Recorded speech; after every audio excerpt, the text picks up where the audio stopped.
안녕하세요.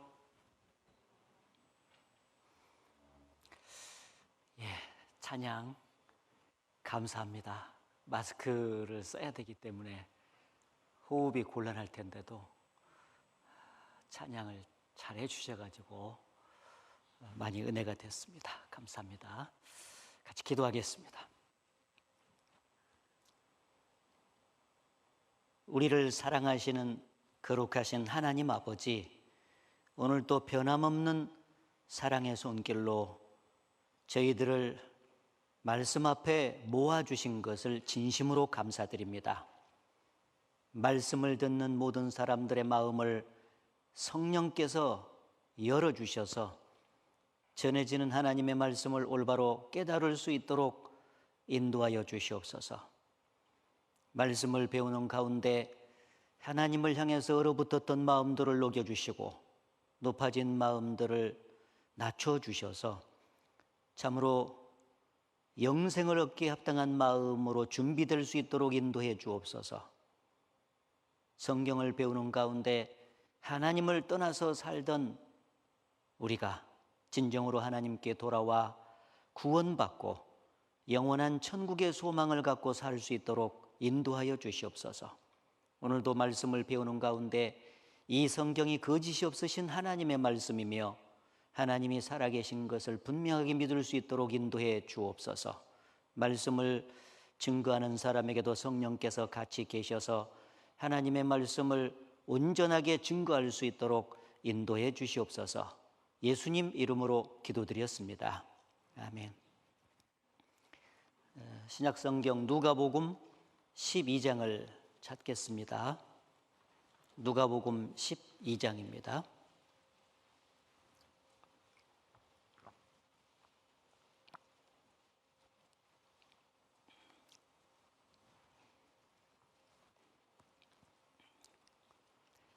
누가복음 12장 16절부터 21절까지 제가 읽겠습니다. 또 비유로 저희에게 일러 가라사대 한 부자가 그 밭에 소출이 풍성함에 심중에 생각하여 가로되 내가 곡식 쌓아둘 곳이 없으니 어찌할꼬 하고 또 가로되 내가 이렇게 하리라 내 곡간을 헐고 더 크게 짓고 내 모든 곡식과 물건을 거기 쌓아두리라.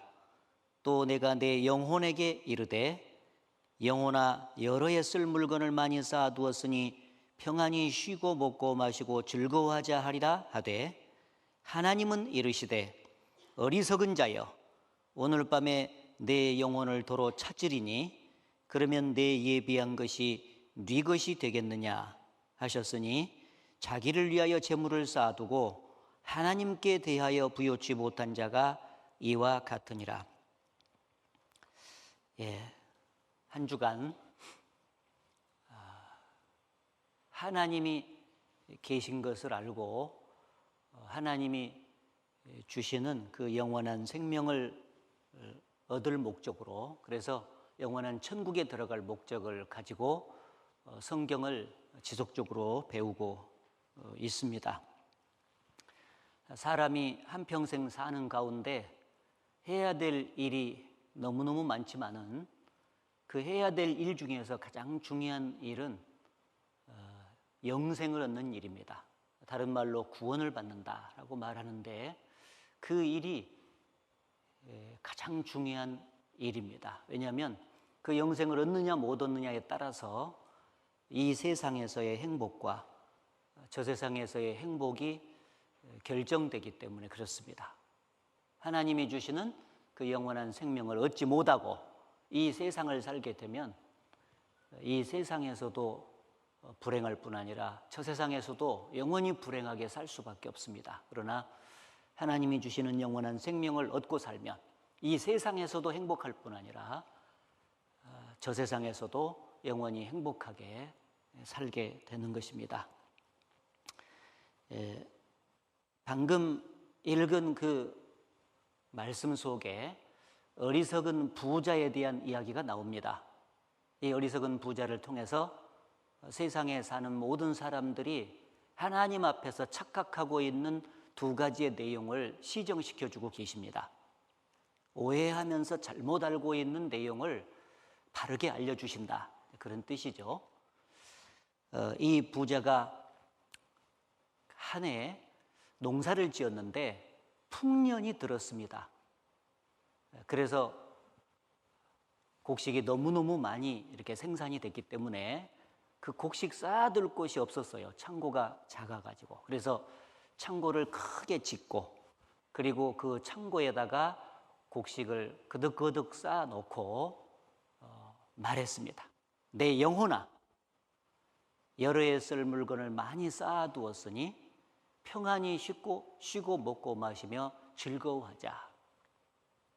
이 곡식 더미를 다 쌓아두었기 때문에 평안히 쉬고 먹고 마시며 즐거워하자, 이렇게 얘기를 했습니다. 그때 하나님께서 그 부자를 향해서 뭐라고 말씀하셨습니까? 그래 부자야, 천년만년 앞으로 잘 먹고 잘 살아라, 이렇게 말씀하신 것이 아닙니다. 어리석은 자여, 오늘 밤에 내가 네 영혼을 도로 찾으리니 그러면 내가 예비한 것이 네 것이 되겠느냐라고 책망하셨습니다. 이 부자는 자기 영혼이 있다는 사실은 알았던 것 같아요. 이 세상을 살면서 자기 육체 속에 하나밖에 없는 고귀한 영혼이 있다는 사실을 모르고 사는 사람도 많지 않습니까? 그런데 이 부자는 자기 육체 속에 영혼이 있다는 사실을 안 것은 참 잘한 거죠. 근데 문제는 오해한 것이 있어요.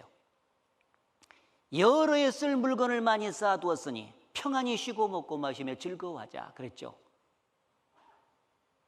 어제 말씀드린 대로 보이는 육체는 보이는 것을 먹고 살면서 만족합니다.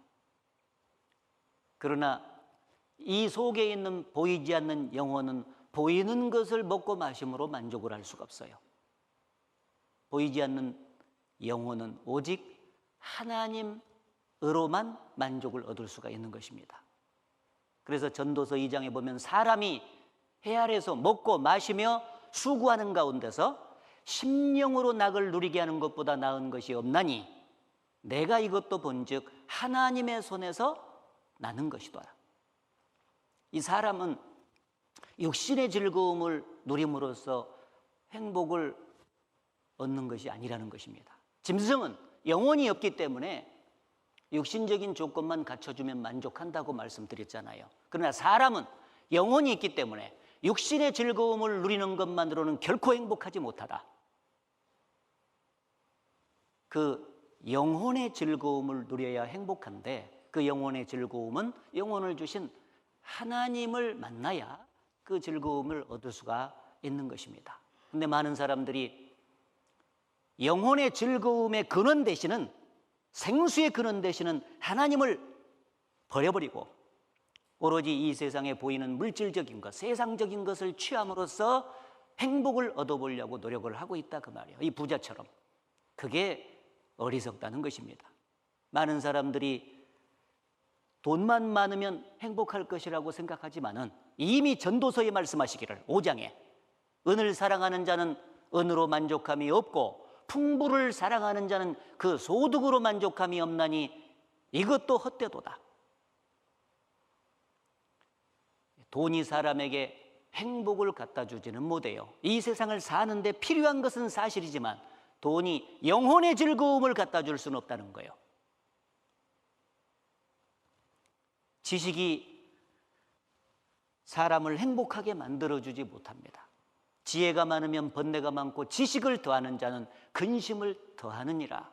지식이 세상 사람들이 갖고 있는 지식이 이 세상을 살아가는데 필요한 것은 사실이지만 그 인간의 머릿속에서 나온 세상 지식이 영혼의 즐거움을 갖다 줄 수는 없다. 명심해야 돼요.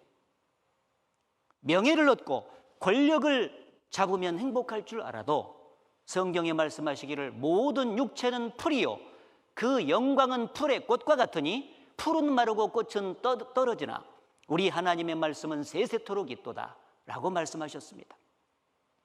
풀이 싱싱하고 그리고 그 위에 피어있는 꽃이 그렇게 아름다워도 햇빛이 나고 바람이 불면 금방 시들어서 떨어져 버린 것이 아니냐 그 말이야. 그처럼 인생의 명예와 권력이라고 하는 것도 마치 그와 같은 것입니다. 인간적인 사랑을 받아가지고 행복을 얻어보려고 해도 소용없습니다. 성경의 사마리아 여자라고 자기를 참으로 사랑해주는 남자만 만나면 행복할 것이라고 생각하면서 사랑을 찾아서 떠난 여인이 있어요. 5남자째 바꿔서 현재 6남자째 살아요. 그런데 문제는 그 인간적인 사랑에도 불구하고 진정한 의미에서 만족이 없는 것입니다. 어느 날 그 여자가 우물가로 물들어 왔는데 성경의 주인공이신 예수님을 만났죠. 예수님이 그 여자를 향해서 말씀했습니다. 이 물을 먹는 자마다 다시 목마르려니와 내가 네게 주는 물을 먹는 자는 영원히 목마르지 않을 것이다. 너 그동안에 지속적으로 물 들어왔는데 오늘 또 들어왔구나. 내일 또 모레도 계속 물 들어올 것이다. 이 보이는 물은 먹어도 계속 목이 마르지 않습니까? 그것처럼 너 남자 바꿔서 살아가지고 인간적인 사랑을 받으면 행복할 줄 알았지 않냐? 앞으로 천 남자를 바꿔 살아도 그 문제 해결되지 못한다. 그게 이 물을 먹는 자마다 다시 목마르려니와 그 말이에요. 한 개인에게 보이는 세상적인 모든 것, 물질적인 모든 것을 다 준다 할지라도 결코 만족이 없다는 거예요. 영혼의 즐거움은 그런 곳에서 오는 게 아니다. 내가 네게 주는 물을 먹는 자는, 그 말은 예수님을 통해서 영원한 생명을 얻게 되면 속에서 생수가 솟아나는 것처럼 영혼의 즐거움이 솟아나고 그리고 그때부터 행복한 인생길을 걸어가게 될 것이다. 그런 얘기입니다. 그래서 보이는 물질적인 것을 소유함으로써는 결코 행복을 얻을 수 없다는 사실을 이제 깨달아야 됩니다. 포기해야 돼요. 그것으로는 그것에 행복이 있는 것이 아니구나. 오직 하나님을 만나서 예수 그리스도를 통해서 영생을 얻어야 그 문제 해결되는구나. 그 깊이 아셔야 됩니다. 그리고 이 부자는 여러 해 쓸 물건을 많이 쌓아두었으니 라고 말했잖아요. 이 부자는 이 세상에서 살 것만 생각하고 준비를 하는 것입니다. 그러나 하나님은 오늘 밤에 내 영혼을 도로 찾으리니, 그 말은 너 죽는다 그 말이에요. 이 말씀을 하신 이유는 뭐예요? 너 지금 살 것만 생각하고 준비하는데 문제는 언제 죽을 줄 모르기 때문에 죽음의 문제를 먼저 깊이 생각하고 죽음 건너편에 내세를 먼저 준비해 놓고 살아야 된다. 그걸 말하고 있는 거예요. 사람은 언제 죽을 줄 모르지 않습니까? 영혼이 있는 인간은 죽음으로 끝나지 아니하고 천국과 지옥 중에서 가서 영원히 살아야 된다는 것을 어제 말씀드렸지 않습니까? 따라서 100% 죽음을 앞에 두고 살아가는 인생은 이 세상에 사는 것도 중요하지만은 문제는 죽음 건너편의 문제를 먼저 준비해 놓고 그리고 이 땅을 살아도 얼마든지 산다는 것입니다. 그런데 사람들이 죽음으로 모든 것이 끝난다고 잘못 알고 있기 때문에 사는 것만 생각하는 거예요. 오로지 이 세상에서 어떻게 하면 잘 먹고 잘 살까? 그런 쪽에만 관심을 갖지 죽음 이후의 내세를 준비하지 않는다는 것입니다. 그런데 지혜로운 사람은 죽음 이후의 내세를 먼저 준비해 놓고 산다. 그런 얘기죠. 그래서 이번에 영생을 얻어야 영혼의 즐거움도 누리고 그리고 내세에서 천국에 가서도 살 수 있기 때문에 하나님이 주시는, 값없이 주시는 영생을 꼭 얻자. 그런 얘기입니다. 이번에 영생을 꼭 얻읍시다. 아셨죠? 예.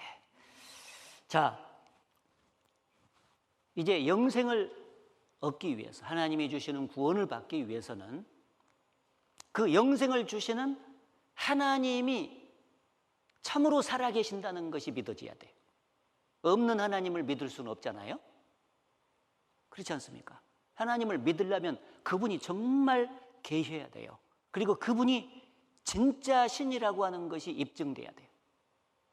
내가 믿는 신이 진짜 신이고 그분이 정말 눈에는 보이지 않지만 살아계신다 하는 것이 태양을 보듯이 명백해야 된다 그 말이에요. 그래야 그분이 주신 구원도 명백한 것이고 실제적인 것이 되지 않습니까?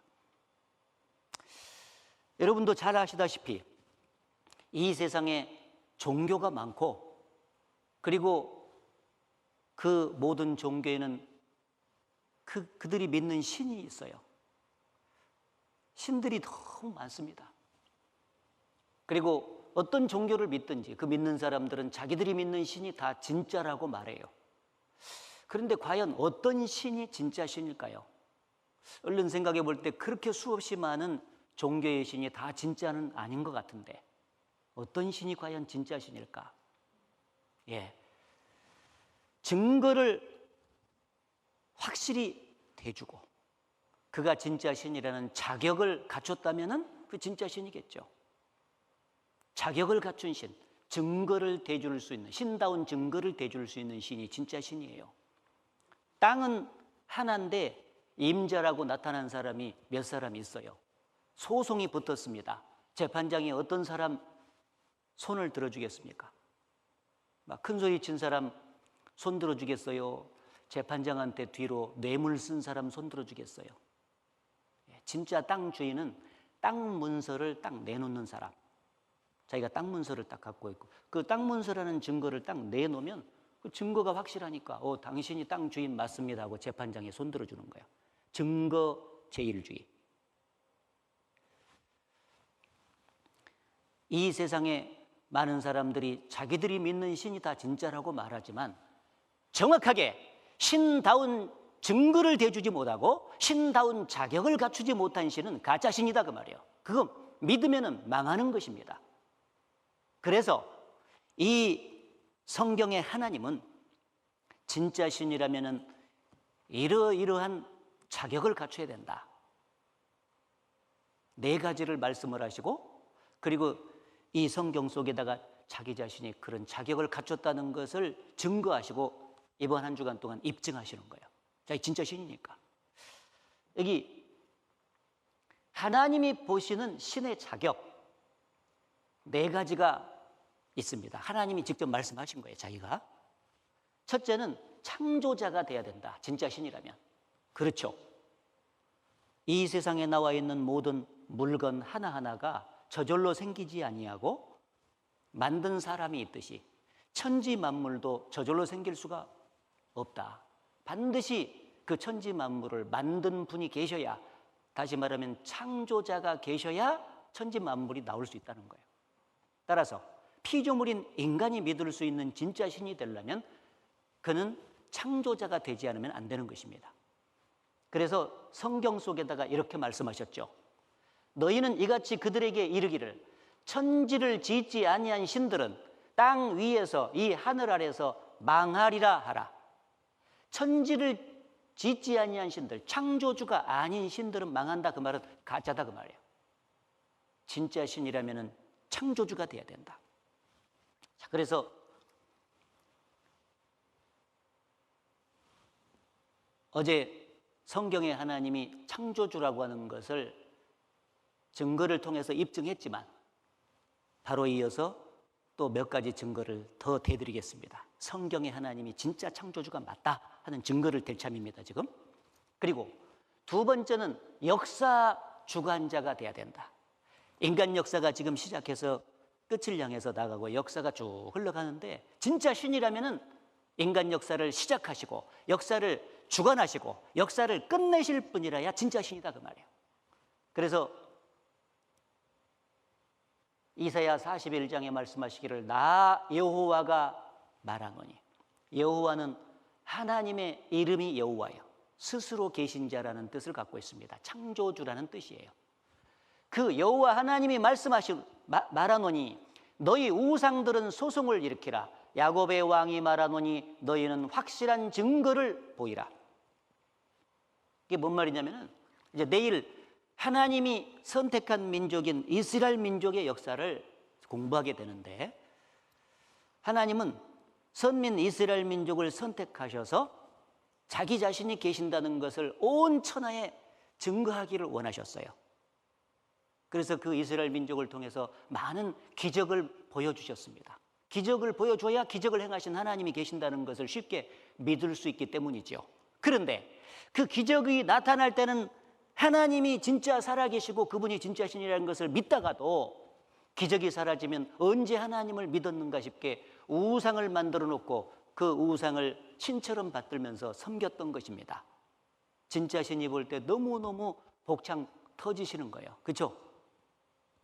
내가 낳은 아들이 있으면 이놈이 나보고만 아버지 아버지 섬겨야 되는데, 아무 남자나 보고 가서 아버지 아버지 섬기고 있으면 내가 그 모습 볼 때 복창 터져 안 터져? 터지지 않습니까? 그런 일이 하나님과 이스라엘 백성들 사이에 생겨났다는 것입니다. 그래서 너희는 확실한 증거를 보이라. 야, 너희들이 지금 섬기는 우상이 진짜 신이라면 확실한 증거를 보이라. 한번 소송을 해보자. 증거돼야 돼. 하나님도 그렇게 말씀하셨죠. 어떤 증거? 장차 당할 일을 우리에게 진술하라. 또 이전 일에 어떠한 것도 구하라. 우리가 연구하여 그 결국을 알리라. 혹 장래사를 보이며 후래사를 진술하라. 너희의 신됨을 우리가 알리라. 진짜 신이라면 이전 일에 어떠한 것, 지난 과거 역사를 알려줘라. 그리고 장차 당할 일, 미래 역사, 장래사, 후래사, 미래사를 알려줄 수가 있어야 된다. 진짜 신이라면 인간이 알지 못하는 인류 역사의 시작부터 과거 역사를 알려주고 역사의 종말까지 미래 역사를 알려줄 수가 있어야 돼요. 그런데 너희들이 믿는 그 우상이 지난 과거 역사를 아냐, 도무지 미래 역사를 아냐, 도무지 모르지 않냐. 근데 어떻게 그것이 신이 될 수가 있겠느냐라고 말씀을 하시는 거죠. 참 지당하신 말씀. 이렇게 말씀하신 하나님은 이 성경 속에다가 천지창조부터 인류 역사의 시작부터 인류 역사의 끝까지를 쫙 담아 놓으셨어요. 그래서 이 성경은 하나님이 보시는 인류의 역사책인 것입니다. 기독교 경전 그 정도가 아니에요.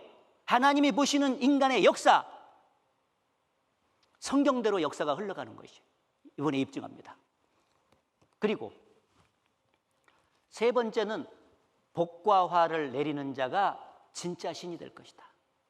종교를 갖고 신을 믿는 사람들은 그 신의 대가 무엇인가를 바치고 섬기면서 화를 받지 않고 복을 받기를 원하면서 섬기지 않습니까? 그러면 진짜 사람에게 복을 내리고 진짜 사람에게 화를 내리시는 진짜 그 신에게 잘 보여야 될 것 아니냐 그 말이에요. 누가 사람에게 복과 화를 내리는가? 여기 성경이 말씀하시기를 또 복을 내리든지 화를 내리라. 우리가 함께 보고 놀라리라.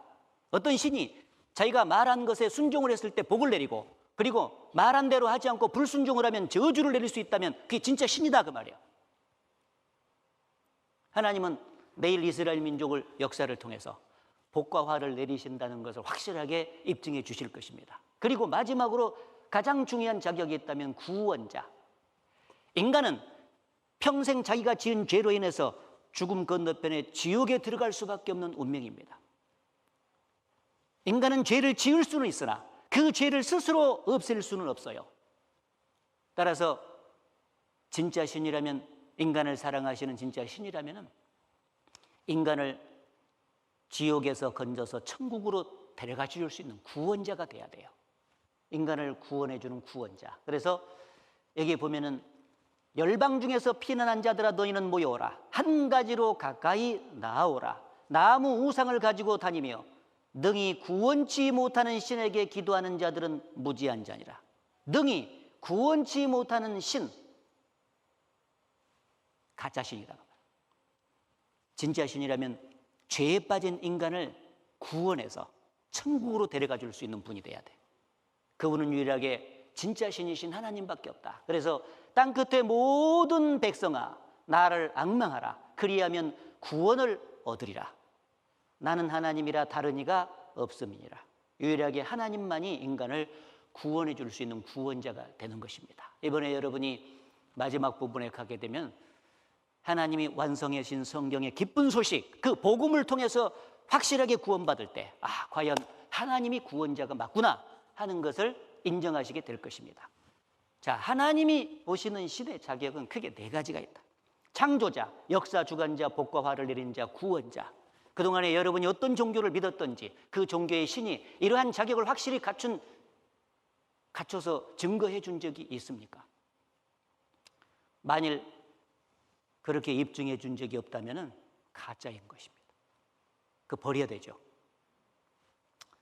자, 그래서 차근차근 이런 자격을 갖췄다는 것을 증거했는데, 어제 이제 창조자에 대해서 증거했는데, 오늘 이어서 몇 가지 성경의 하나님이 정말 창조주가 맞다는 증거가 무엇이냐라고 묻는다면은, 여기 어제 이미 말씀드렸죠. 이 하나님이 만드신 만물 속에 하나님의 솜씨가 들어있다는 거죠. 어제 이미 증거했습니다.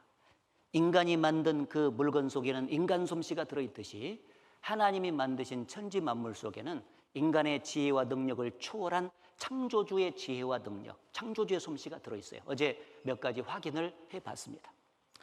두 번째, 지구에만 사람이 살도록 설계해서 만들었다. 이게 성경의 하나님이 창조주라고 하는 것을 증거하는 거예요. 여러분, 이 우주에 수없이 많은 별이 있지 않습니까? 지구는 작은 별 하나에 해당돼요. 우리가 사는 지구는.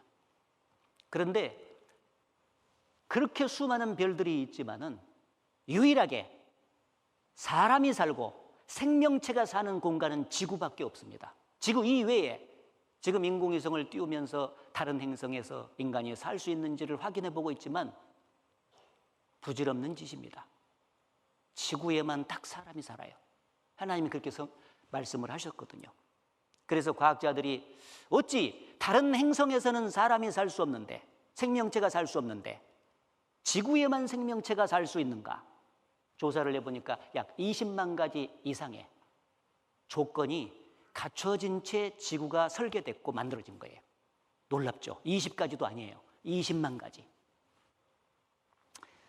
그런데 성경에 하나님이 이미 그렇게 말씀하셨어요. 여기 여호와는 하늘을 창조하신 하나님이시며 땅도 조성하시고 견고케 하시되 헛되이 창조치 아니하시고 사람으로 거하게 지으신 자신이라. 그 말씀에 나는 여호와라, 나 외에 다른 이가 없느니라. 하나님이 지구를 만들 때 분명한 목적을 가지고 만드셨을 뿐 아니라 사람으로 거하게 지으신 자다. 사람이 다 생존이 가능하도록 조건을 갖춰서 만드셨다는 뜻입니다.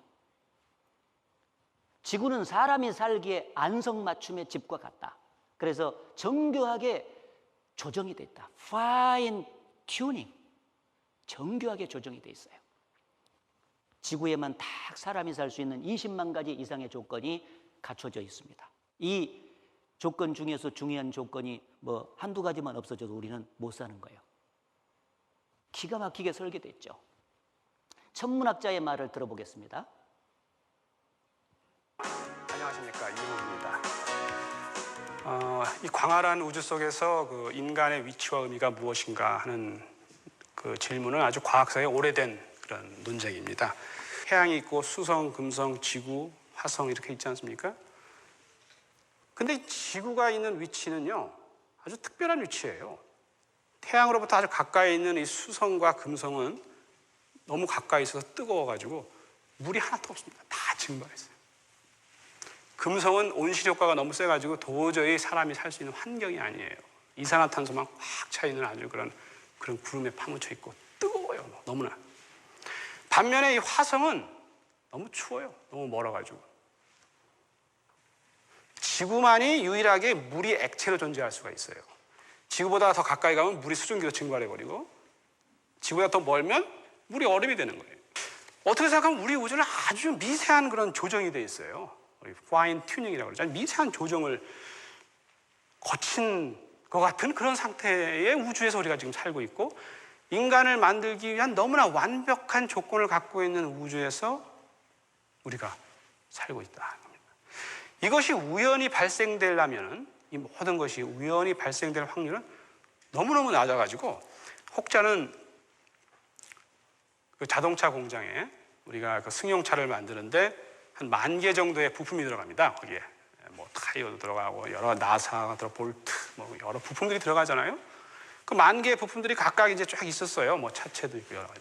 태풍이 그 자동차 공장에 휩쓸고 지나갔습니다. 강력한 태풍이. 그래서 그 만 개의 부품들이 하늘로 올라가서 탁 떨어졌는데 자동차가 탁 돼서 나오는 거예요.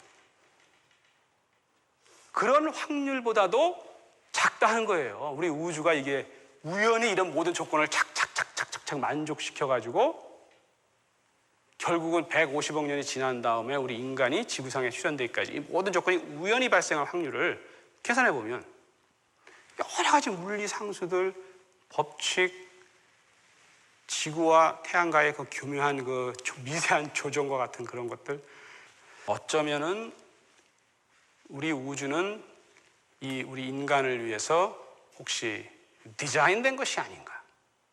이것이 우연이 아니라면, 우연이 될 확률이 그렇게 적다면 뭔가 태초에 특별한 계획이 있어가지고 모든 것들이 진행이 되지 않았겠느냐.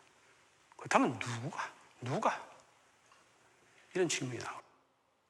예, 이 지구의 조건을 갖춰진 것을 보면은 누가 그렇게 하셨는가 질문이 나와야 된다. 이 천문학자도. 저절로는 없으니까요. 바로 성경에 하나님께서 사람으로 거하게 지으셨다. 이미 오래전에 기록을 해주셨죠. 그리고 세 번째, 성경에 하나님이 창조주가 되신 증거는 매일매일 그분께서 음식과 기쁨으로 만족을 해주신다. 음식을 매일매일 먹음으로써 기쁨을 누리며 살 수 있도록 해주셨다는 것이 그가 창조주인 증거다. 여기 하나님이 지나간 세대에는 모든 족속으로 자기의 길들을 다니게 묵인하셨으나 그러나 자기를 증거하지 아니하신 것이 아니다. 지나간 모든 세대에도 하나님은 자기를 계속해서 매일매일 증거했다는 거예요. 어떤 방법으로? 여기 곧 너희에게 하늘로서 비를 내리시며 결실기를 주시는 선한 일을 하사 음식과 기쁨으로 너희 마음에 만족해 하셨느니라. 매일매일 아침, 점심, 저녁 여러분이 음식을 먹고 기쁨을 유지하면서 지금까지 살았다면 창조주가 계신다는 확실한 증거다. 그래서 이 왼쪽과 오른쪽을 대조해서 좀 비교해서 설명을 드리면 이해가 쉬운데, 이 아이를 낳은 엄마는 아이를 본성적으로 사랑하죠. 엄마가 아이 사랑하기를 배워서 사랑하는 엄마는 없어요. 그냥 모든 부모는 자기 자식을 본성적으로 사랑해요. 하나님이 사람을 만들 때 자식 사랑하는 그 마음을 다 넣어주셨거든요. 그 부모가 자식을 끔찍히도 본성적으로 사랑하는 그 모습을 통하여 그 모든 부모에게 자식 사랑을 넣어주신 하나님은 인간을 너무너무 사랑하신다는 것을 보여주는 거예요. 자, 그런데 사랑하기 때문에 이 자녀가 잘 자랄 수 있도록 끊임없이 사랑 가운데 보살피고 공급을 해주지 않습니까? 그래서 그 사랑과 따뜻한 보살핌을 받고 애가 성장을 했어요. 자랐어요. 근데 이 애가 커가지고 엄마한테 하는 말이 엄마가 나를 위해서 해준 것이 뭐가 있냐고 이렇게 얘기하면 엄마 복창이 터져요, 안 터져요? 진짜 터지죠. 근데 그와 똑같은 일이 하나님과 인간 사이에 벌어졌다는 겁니다. 이 엄마는 하나님은 엄마와 같은 존재고 사람은 아이와 같은 존재인데 하나님이 사람을 만드셔서 이 세상 7, 80년 사는 가운데 육체가 살아갈 수 있도록 끊임없이 사랑 가운데 공급을 하고 돌보시고 계시는 거예요. 지금도. 그래서 우리가 잘 아는 대로 태양, 달, 지구, 물, 공기, 석유, 석탄, 철광석, 가스, 천연자원 이런 것들을 쓰면서 살잖아요. 이런 걸 인간이 못 만듭니다. 공급을 계속 해주시죠. 또 끊임없이 과일을 공급받고 살죠. 사과, 배, 복숭아, 딸기 등 말이죠. 그리고 수많은 육신의 고기를 먹고 살아요. 소고기, 말고기, 돼지고기, 기타 수없이 많은 고기. 오늘도 아마 어떤 분은 저녁 잡수실 때 고기 잡수셨겠지. 그리고 수많은 잡곡류라든지 채소류를 공급받고 살고 바다에 수없이 많은 물고기들을 만들어서 놓으심으로써 물고기를 잡아먹도록 해주신 거예요. 이 모든 육신이 필요한 것들을 매일매일 공급받는 인간이 항상 하나님을 대할 때는 뭐라고 합니까? 하나님을 믿으면 나한테 유익한 것이 뭐가 있냐? 하나님을 믿으면 밥이 나오냐, 떡이 나오냐? 이렇게 얘기를 하는 사람들이 많잖아요. 하나님을 내가 왜 믿어야 돼? 왜 믿어야 되냐고. 이렇게 말하는 사람들이 너무너무 많아요. 하나님을 내가 섬겨야 될 책임이 있냐고. 그런 사람은 내가 부모를 왜 알아야 되며 낳아주시고 길러주신 부모를 내가 왜 섬겨야 되는 거야? 그렇게 따지는 사람보다 더 어리석은 사람이죠. 그렇지 않습니까?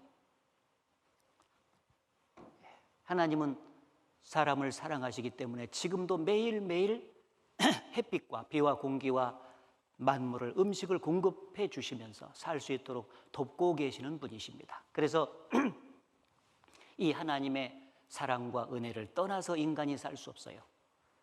우주와 그 가운데 있는 만유를 지으신 신께서는, 성경의 하나님은 창조주예요. 이는 만민에게 생명과 호흡과 만물을 친히 주시는 자이십니다. 사람에게 생명도 주셨고, 그리고 호흡도 주시고 계시고, 그 다음에 만물 끊임없이 공급을 해 주시고 계셔요. 여러분을 만드시고 생명 주시고 살게 하시는 그분이 바로 여러분들 앞에 놓여 있는 성경을 주신 하나님이세요. 여러분이 모르고 살았기 때문에 그걸 알려주는 거예요. 여러분이 저절로 생기지도 않았지 않습니까? 하나님 도우심이 없으면 우리는 한순간에 다 죽어서 망하는 거예요. 그래서 욥기서에도 그런 말씀이 기록됐어요. 그가, 하나님께서 만일 자기만 생각하시고 그 신과 기운을 거두실진데, 인간에게서 신과 기운을 거두어 가버리면 자기만 생각하고 모든 혈기 있는 자가 일체로 망하고 사람도 진토로 돌아가리라. 부모가 자식을 낳아가지고 기르는 과정 속에 불쌍히 여기는 사랑이 있으니까 이 자식이 은혜를 모르고 살고, 또 때로는 부모에게 대들고 하더라도 그걸 참아주지 않습니까? 그래서 끝까지 보살펴 주는 거예요. 만약에 부모가 자기만 생각하고 자식을 하는 대로 내버려 버리면요, 자식이 망하겠죠. 하나님이 마치 그와 같아요. 하나님은 끔찍히도 인간을 사랑하시거든요. 인간이 하나님을 믿으면 밥이 나오냐 떡이 나오냐고 대들고, 하나님 앞에서 하나님을 등지고 죄 가운데 살아도 끝까지 적어도 죽을 때까지는 기회를 주시고 돌아오기를 바라는 거예요. 자기만 생각하지 않고 인간을 생각하니까 지금도 우리가 이 땅을 살고 있다는 사실을 명심해야 돼요. 성경을 배우면 배울수록 그걸 아주 깊이 느낄 수가 있습니다. 자, 그래서 매일매일 우리가 공급을 받고 이 땅을 살고 있다는 것은 성경의 하나님이 창조주라는 명백한 증거다. 그리고 또 하나 창조의 증거는 과학이 발달된 우리 시대에나 알 수 있는 사실을 하나님은 2000년 전 또는 3000년 전에 미리 성경에다가 많이 기록하셨어요.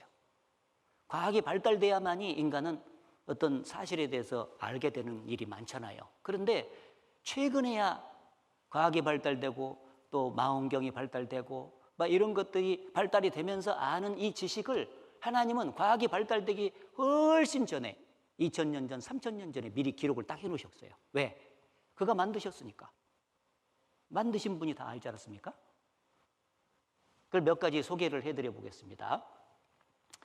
내가 네게 큰 복을 주고 네 씨로 크게 성하여 하늘의 별과 같고 바다의 모래와 같게 하리니. 성경에는 이 하늘의 별의 수요와 바다의 모래 수요가 어지방 같다고, 셀 수 없다고 나와요. 그래서 여기 하늘의 만상, 별입니다. 별은 셀 수 없으며 바다의 모래는 측량할 수 없나니.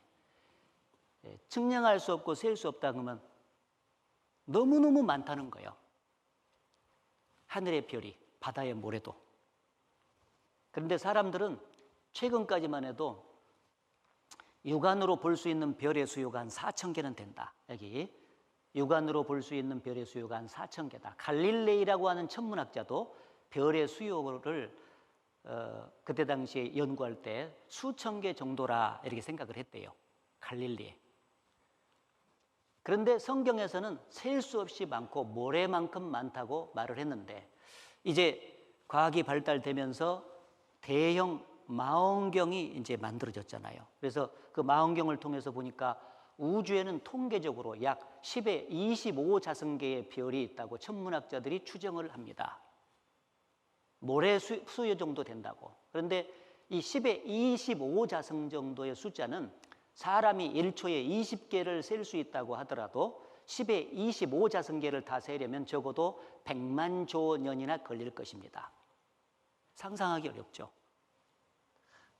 인간은 하늘의 별을 도무지 셀 수 없고 그 별이 너무너무 많은 거예요.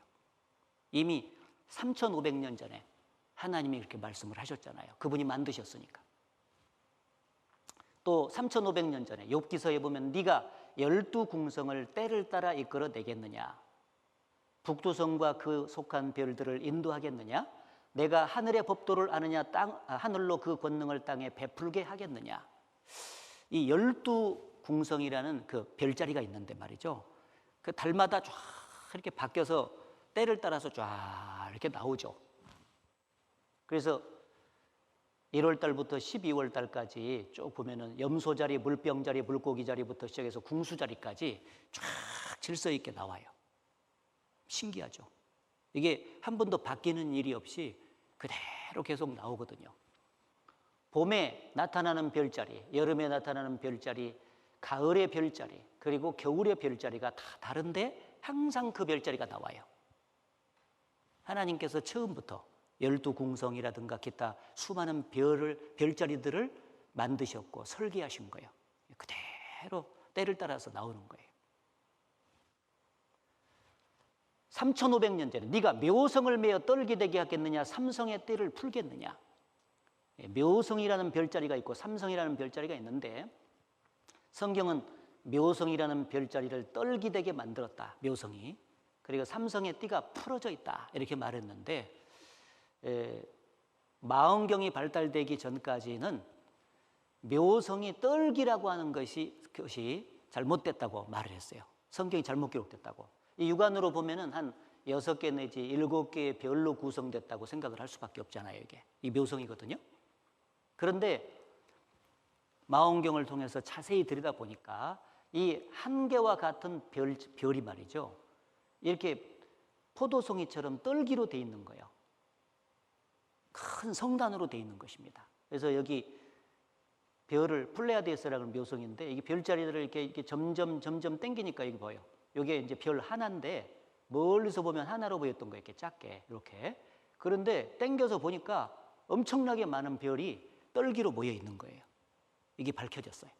하나님이 3,500년 전에 묘성을 떨기되게 만들었다고 이미 말했는데 그분이 만드셨기 때문에 그렇게 써놓을 수밖에 없지 않습니까? 그 삼성도 보면은 이렇게 허리띠처럼 3개의 별이 허리띠를 해서 쭉 연결되어서 띠로 연결되어 있는 것처럼 육안으로는 보여요. 근데 망원경을 통해서 보면 하나하나의 이 별자리가 멀리 실제로는 떨어져 있다, 풀어져 있다는 것입니다. 그리고 그는 북편 하늘을 허공에 펴시며 땅을 공간에 다시며 이 지구가 우주 공간에 달려있다는 지식도 최근 지식입니다. 과거에는 이 지구가 우주 공간에 달려있다라고 하는 것은 상상도 못했어요. 근데 하나님은 3,500년 전에 미리 말씀하셨는데 더 놀라운 것은 동서남북 사방 중에서 별들이 꽉 들어차 있는데 해필이면 북편 하늘에는 별이 없는 허공이 있다. 텅 빈 공간이 있다고 말씀을 하셨어요. 3,500년 전에. 그런데 지금부터 40년 전 81년도에 미국의 3대 천문대에서 관측을 했는데 똑같이 북두칠성이 있는 목종자리 뒤에 이 북쪽이잖아요. 텅 빈 공간이 있다는 것이 확인됐습니다. 어느 정도 크기냐? 여기 보면 이 공간은 북두칠성과 목동자리 뒤 지구에서 약 4억 광년 되는 거리에 있으며 지름이 무려 3억 광년에 이르는 거대한 것으로 알려졌다. 보통 이 정도의 크기면 약 1천억 개의 별로 구성되는 은하가 2,000개는 들어갈 수 있는 공간이 된다. 지구는 작은 별 하나에 해당되잖아요. 이 지구 같은 별이 1천억 개가 모여서 한 개의 은하계가 돼요. 그것이 2,000개 정도가 이 텅 빈 공간에 들어가니까 이 공간이 얼마나 큰 공간인지 알 수가 있겠죠. 그런데 놀라운 게 다른 데는 전부 다 별이 꽉 차 있는데 여기만 딱 비어 있는 거예요. 하나님이 3,500년 전에 이걸 말씀을 하셨잖아요. 하늘을 만드신 분이니까 다 아시죠? 또 유다서는 2000년 전에 기록된 말씀인데 거기 보면은 자기의 수치의 거품을 뿜는 바다에 거친 물결이요 영원히 예비된 캄캄한 흑암에 돌아갈 유리하는 별들이라. 이 하나님을 떠나서 살고 하나님의 말씀이라는 그 법, 이 성경은 하나님의 법이라고 기록이 되어 있어요. 이 하나님의 법인 성경을 떠나서 자기 마음대로 방황하면서 사는 모든 인생은 결국 죽을 때까지 하나님께 돌아오지 않는다면 그는 죽음 건너편에 흑암의 장소인 지옥에 들어갈 수밖에 없다. 그것을 자기 궤도를 이탈해서 유리하는 별들이 블랙홀에 들어갈 것으로 표현을 해줬어요. 여기 보면 캄캄한 흑암에 돌아갈 유리하는 별들이라. 이 우주를 보면 수없이 많은 별들이 있지만 전부 다 자기 궤도를 돌고 있습니다. 네, 나 좀 봐요. 자기 궤도가 다 있어요. 어지럽지 않습니다. 그런데 때때로 그 자기 궤도를 이탈하는 별들이 생기면 그걸 놔주면은 우주가 난장판이 될 수 있잖아요. 그래서 그 유리하는 별들을 빨아들여서 제거하는 공간이 있어요. 그게 블랙홀이에요. 2000년 전에 이 블랙홀이 있다는 것을 말씀하셨는데 최근에 이 허블 우주 망원경이 개발이 되면서 포착이 됐죠. 은하계 중심부서 가스 별 빨아들여 블랙홀 실제로 존재한다. 별을 삼키는 블랙홀 관측 성공했다. 여기 이제 빨아들이고 있지 않습니까? 이게 불과 20년 전에서 사람은 블랙홀을 관측을 해서 있구나 알아낸 거예요. 하나님은 2000년 전에 써놔버렸어요. 이 성경에 하나님이 창조주가 맞잖아요. 하늘 만드셨거든요. 그리고 여기 보면은 해는 3000년 전 시편에 해는 태양은 그 방에서 나오는 신랑과 같고 그 길을 달리기에 기뻐하는 장사 같아서 하늘 이 끝에서 나와서 하늘 저 끝까지 운행하며 그 온기에서 피하여 숨은 자 없도다. 성경은 말이죠. 태양이 하늘 이 끝에서 저 끝까지 운행을 한다. 움직이고 있다. 라고 말씀을 하셨어요. 3000년 전에. 근데 최근까지만 해도 다른 별들은 이제 태양계 9개의 행성만 해도 말이죠. 수, 금, 지, 화, 목, 토, 천의 명 9개의 행성이 태양 주위를 돌고 있다. 이렇게 움직이는 별이지 태양은 움직이지 않고 고정되어 있다. 항성으로 생각을 했어요. 근데 성경은 태양이 운행을 한다고 돼 있거든요. 근데 최근에 밝혀졌어요. 운행이라고 하는 뜻은 이 길을 정해진 길을 따라서 천체가 운동하는 일을 운행이라고 말해. 그러니까 태양이 운행한다는 것은 움직이고 있다는 거예요. 항성이 아니라는 겁니다. 이게 3000년 전에 하나님 써놓은 거예요. 근데 최근까지만 해도 항성이라고 생각했는데 진짜 과학자가 그걸 밝혔어요. 여기 보면은 1926년도에 말이죠. 태양이 은하 중심 주위를 공전한다는 사실을 발견하고 공전 속도를 계산한 사람이 나타났는데 그 사람이 바로 스웨덴의 천문학자인 베르틸 린드블라드라는 사람이다. 발음도 제대로 안 된다. 이 사람이 발견한 거예요. 불과 지금부터 100여 년 전에 말이죠. 하나님은 3000년 전에 써놨잖아요. 여기 최근 신문에도 보면 태양도 공전한다. 태양계의 실제 움직임이 화제가 되고 있다. 항성인 줄 알았는데 항성이 우주 공간을 운동하고 있듯이 항성인 태양도 태양계의 천체를 거느리고 매초 20km의 속도로 헤라클루스 자리 방향으로 날아가고 있다. 움직이고 있는 겁니다. 그래서 지구 중심설을 가르치고 있었던 사람들은 태양이 움직인다는 것을 비웃었는데 태양은 멈춰 있다고 과학자를 생각했는데 하지만 근래에 와서 태양은 실제로 1시간에 약 100만 킬로로 공간을 이동하고 있다는 사실이 밝혀졌다. 하나님은 3000년 전에 태양이 운행을 하고 있다고 분명히 말씀을 하신 거거든요. 욥기서에 3500년 전에 말씀하시기를 내가 땅의 기초를 놓을 때 네가 어디 있었느냐? 내가 깨달아 알았거든 말할지니라. 누가 그 도량을 정하였었는지, 누가 그 준승을 그 위에 띄웠었는지 내가 아느냐. 이 성경에 욥이라고 하는 사람이 3500년 전에 자기가 하나님 앞에서 의롭다고 막 내세우니까 하나님께서 야, 네가 그렇게도 의로워? 네가 그렇게도 잘났어? 그럼 내가 지금부터 너한테 묻는 말을 대답 좀 해봐. 내가 지구를 만들 때 땅에 기초를 내가 세웠는데 네가 그때 어디 있었어? 묻는 거예요. 그 도량을 누가 정했는지, 그 준승을 누가 그 위에 띄었는지 알아? 태양계 9개의 행성이 있는데 그 태양에서부터 지구까지의 거리, 그 다음에 그 크기를 누가 정했는지 알아? 물어보는 거예요. 피조물 앞에서, 창조주 앞에서 피조물은 겸손해야 될 것을 말하고 있는 거죠. 자, 여기 이 지구에만 생명체가 사는 공간이 될 수밖에 없는 이유를 과학자들이 밝혔잖아요. 여기 태양이 있고 수성, 금성, 지구 세 번째 별입니다. 이 녹색으로 칠해진 부분이 라이프 존이에요. 라이프 존인데 이게 이제 7% 폭이라고 되어 있는데 태양에서부터 지구까지 거리가 1억 5천만 킬로미터인데 이것을 균등하게 100토막으로 딱 나눠 가지고 태양이 있는 지점부터 1, 2, 3, 4 번호를 붙이면은 95토막에서 101토막까지가 나오는데 7토막이 나와. 그걸 7% 폭이라 그래. 그게 그 안에서만 지구가 자전하면서 공전을 해야 그 안에서 우리가 살 수가 있는 거예요. 만약에 어느 날 지구가 태양으로 조금만 더 라이프 존을 벗어나서 가까워졌어요. 그러면 너무 뜨거워가지고 불고기 다 돼버려요. 그리고 조금만 더 벗어나면은 너무 추워서 동태 다 돼. 근데 참 놀라운 것은 여러분도 아시다시피 태양에서 지구까지 뭐 끈에 매달려 있는 것도 아니잖아요, 이게. 예? 예?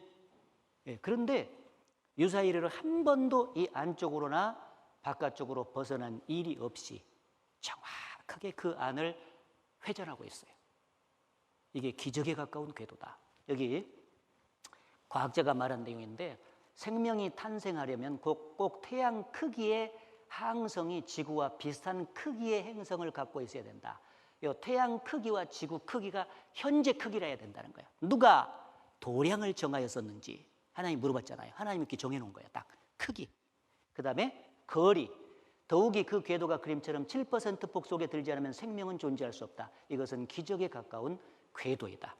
여기서부터 여기까지 거리를 정교하게 띄워서 운행하고 계신 분이 누구냐 그 말이에요.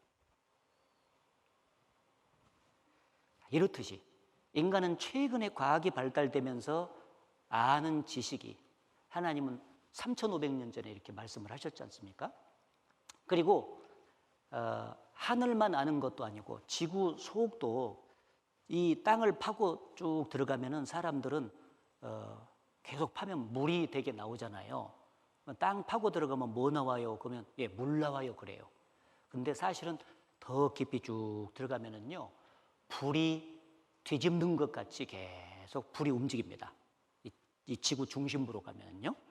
그래서 지면은 식물을 내나 지하는 불로 뒤집는 것 같다고 3,500년 전에 하나님이 기록하셨는데 최근에 이 지진파가 발명이 되면서 이 지구 중심부로 쭉 들어가면서 매질이 무엇인지가 이렇게 매질이 무엇인지를 알게 됐어요. 그래서 이 지구는 지각이 있고 그 다음에 멘틀이 있고 그 중심부로 들어가면 외핵, 내핵이 있는데 그 외핵, 내핵이 다 불덩이에요.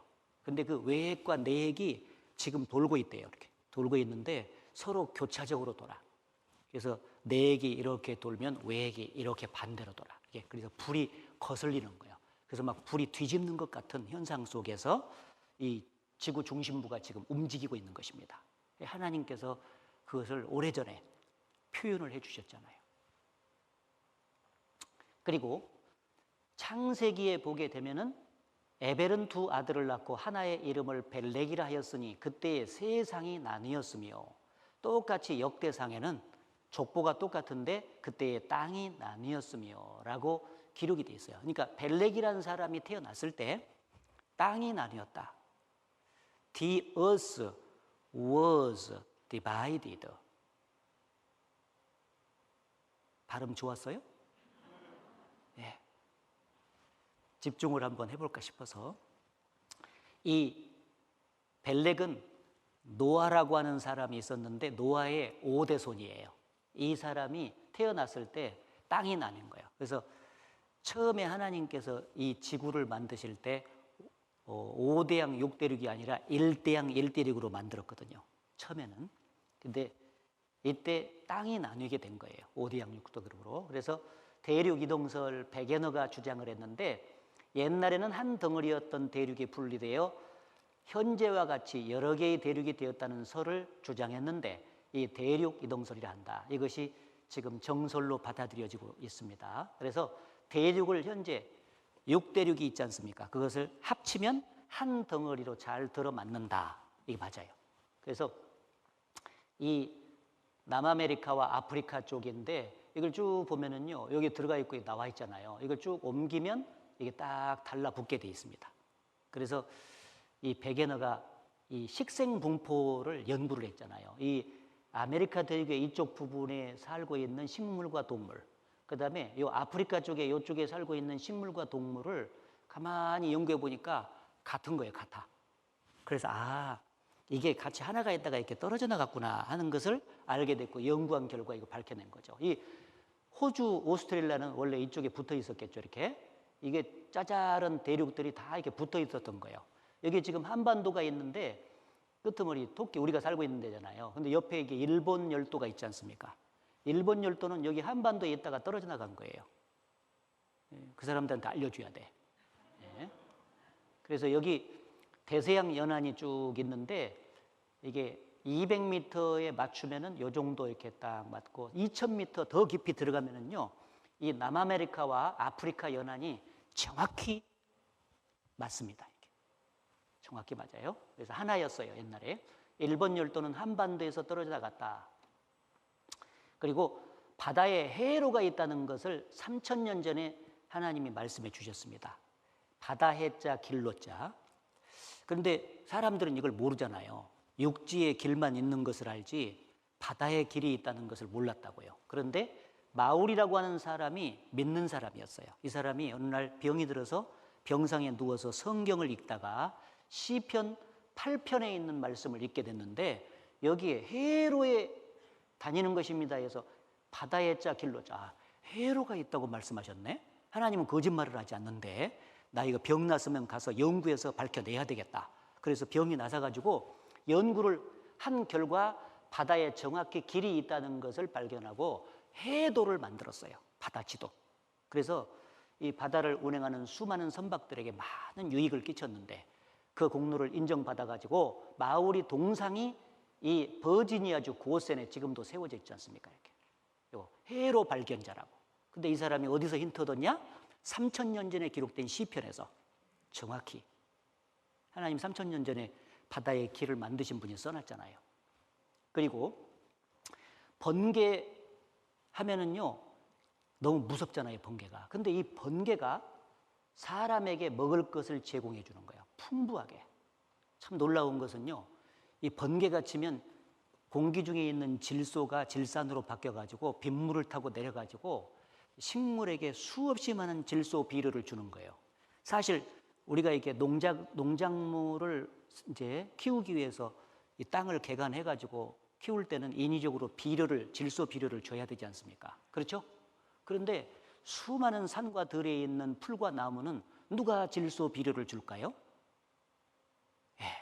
하나님께서 번개를 치게 만들어가지고 그 질소 비료를 갖다가 쏟아가지고 우리가 모르는 사이에 산과 들에다가 엄청나게 공급을 해주시는 거예요. 그래서 번개는 생명체의 최대 질소원이다. 연간 10억 톤의 질산을 고정화시켜서 내려보내준다는 거예요, 번개가. 그래서 번개가 많을 때는 농작물이 20%가 더 잘 됐다 하는 내용도 나왔지 않습니까? 여기 보시면은 식물을 인공적으로 재배하려면 많은 공부가 필요하고 손도 많이 갑니다. 그런데 자연에서는 관리하는 사람이 없이도 식물이 정말 잘 자랍니다. 왜일까요? 그래서 오늘은 지상의 모든 식물에 비료를 뿌려주는 하늘의 농부인 번개에 대해 이야기해 보려고 합니다. 그리고 오늘의 주제인 번개 또한 식물이 이용 가능한 질산염을 만듭니다. 구름에서 번개가 칠 때 번개의 초고압 전류에 의한 강력한 공중방전으로 대기 중의 질소와 산소가 질산염 등으로 결합하여 비와 함께 땅으로 떨어져서 식물이 이용 가능한 비료가 되는 것입니다. 비는 식물의 주식인 질산염을 포함한 양액이었습니다. 역사적으로 번개는 무서운 징벌의 상징이었습니다. 사실 대지의 수많은 수목에 비료를 뿌려주는 역할을 하고 있었는데 말이죠. 네, 성경은 3,500년 전에 기록을 해 두신 것입니다. 이 토끼가 위가 하나인데도 불구하고 새김질하는 동물로 오래전에 3,500년 전에 하나님이 기록을 해 주셨어요. 근데 대개 되새김질하는 동물은 위가 3개 내지 4개거든요. 근데 여기는 하나밖에 없어요. 근데 새김질을 한대. 여기 성경이 틀렸다고 학자들이 말했다고요. 그런데 최근에 가만히 토끼를 조사해 보니까 2번 똥 누는 거예요. 변을, 똥이라고 하는 게 좀 이상한가? 변을 2번을 누더라고. 그래서 첫 번째 변은 식변이라고 해서 그것을 자기가 도로 먹어요. 그래서 그게 관찰이 됐거든요. 먹어서 그게 비타민이라든가 미네랄 이런 것들이 아주 풍부해가지고 그 첫 번째 자기가 누운 똥을 먹지 않으면요 토끼는 살 수가 없습니다. 그래서 이른 새벽이라든지 이런 때 일어나가지고 막 자기가 그걸 싸서 그걸 먹는 거예요. 그리고 그것을 소화시켜서 2번째 나오는 것이 진짜 똥이에요. 그래서 토끼가 되새김질을 한다는 것이 이제 밝혀졌죠. 성경대로 이렇게. 그리고 사람도 하나님이 만드셨잖아요. 흙으로 사람을 만드셨다고 했는데 어제 말씀드린 대로 원형질과 광물질을 과학적으로 분석한 기술이 개발되어 가지고 확인을 해보니까 흙과 같은 성분을 갖고 있다 하는 것이 밝혀졌죠. 인체는 흙으로 만들어진 것이 아주 확실하게 진리입니다. 그리고 창세기 17장에 3,500년 전에 하나님께서 남자가 태어나면 반드시 8일 만에 할례를 받을 것이라고 명령을 했어요. 왜 해필이면 8일 만에 할례를 받을까? 할례는 고추 끝들이를 이렇게 자르는 걸 말합니다. 포경수술하고 똑같아. 여자들은 잘 모를 거예요. 남자들만 알아 이렇게. 그래서 이렇게 받는 것인데 이 8일 만에 할례를 받아야 되는 이유는 애가 태어나서 8일이 되기 전에는 비타민 K라든지 그다음에 이제 여기 프로트롬빈이라고 하는 그 효소가 그 혈액 응고에 작용하는 그 요소인데 그것이 이렇게 많지 않아요. 그래서 생후 3일 되면은 하여튼 한 80 몇 퍼센트냐? 여기 보면은 33% 정도밖에 안 돼요. 그런데 생후 8일째에 프로트롬빈이라는 효소가 110까지 올라가요. 그래서 그때 이렇게 고추 끝들이를 딱 자르면은요 가장 빠르게 응고가 됩니다. 애기 때문에 이 혈액이 빨리 멈추지 않으면은요 갑자기 위험해질 수도 있다는 거예요. 그래서 난지 8일 만에 할례를 해라. 그것이 이해가 되기 최근에 이해가 된 것입니다. 여기. 그리고 육체의 생명이 피에 있다고 3,500년 전에 기록을 했는데 최근까지만 해도 생명이 사라지는 사망 판단의 기준을 심장 정지로 봤습니다. 그래서 심장이 딱 정지되면 죽었다 이렇게 평가를 했었는데 이제 의학이 발달되다 보니까 이 심장이 정지가 됐어도 피를 체외 순환으로 이렇게 돌려주면은 피만 있으면은 피만 움직이면은요 사람이 산다는 것이 밝혀진 거예요.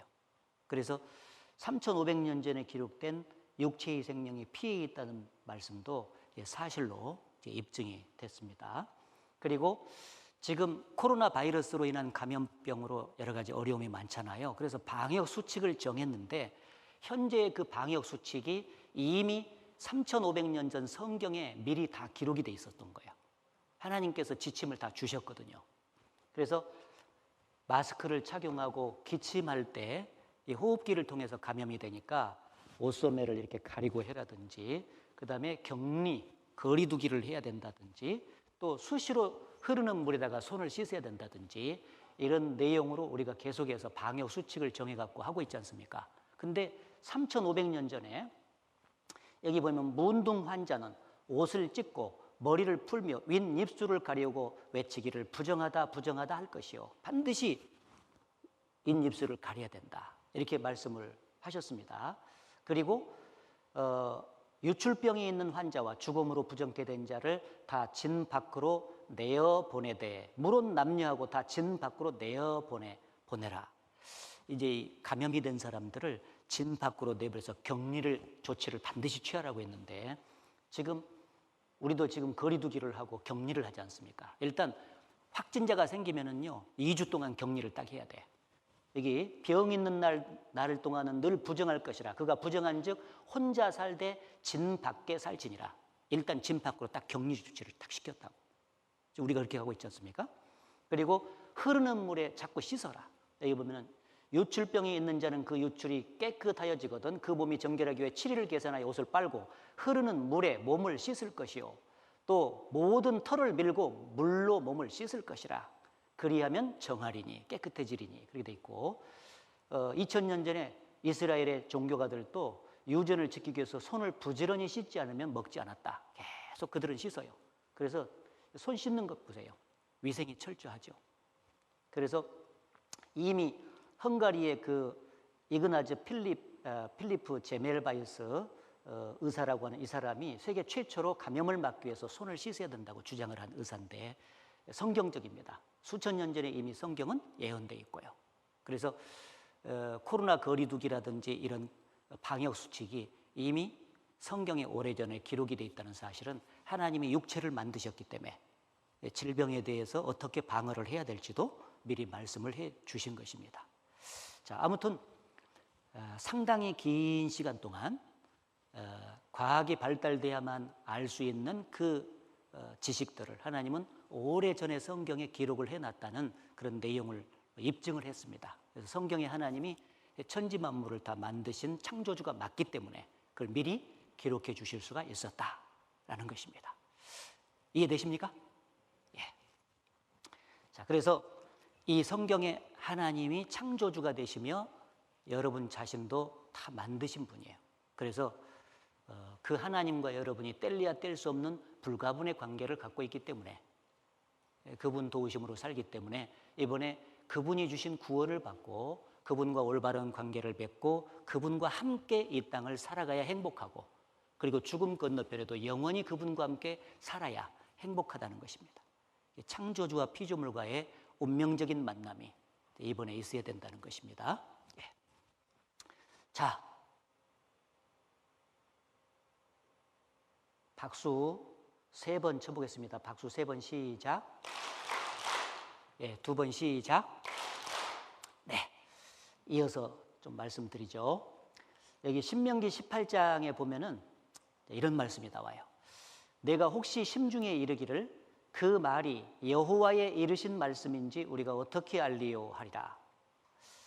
성경을 배우는 사람들이 이 성경이 사람이 지어낸 얘기인지 하나님 말씀인지 내가 어떻게 아냐, 이렇게 생각을 한다는 것입니다.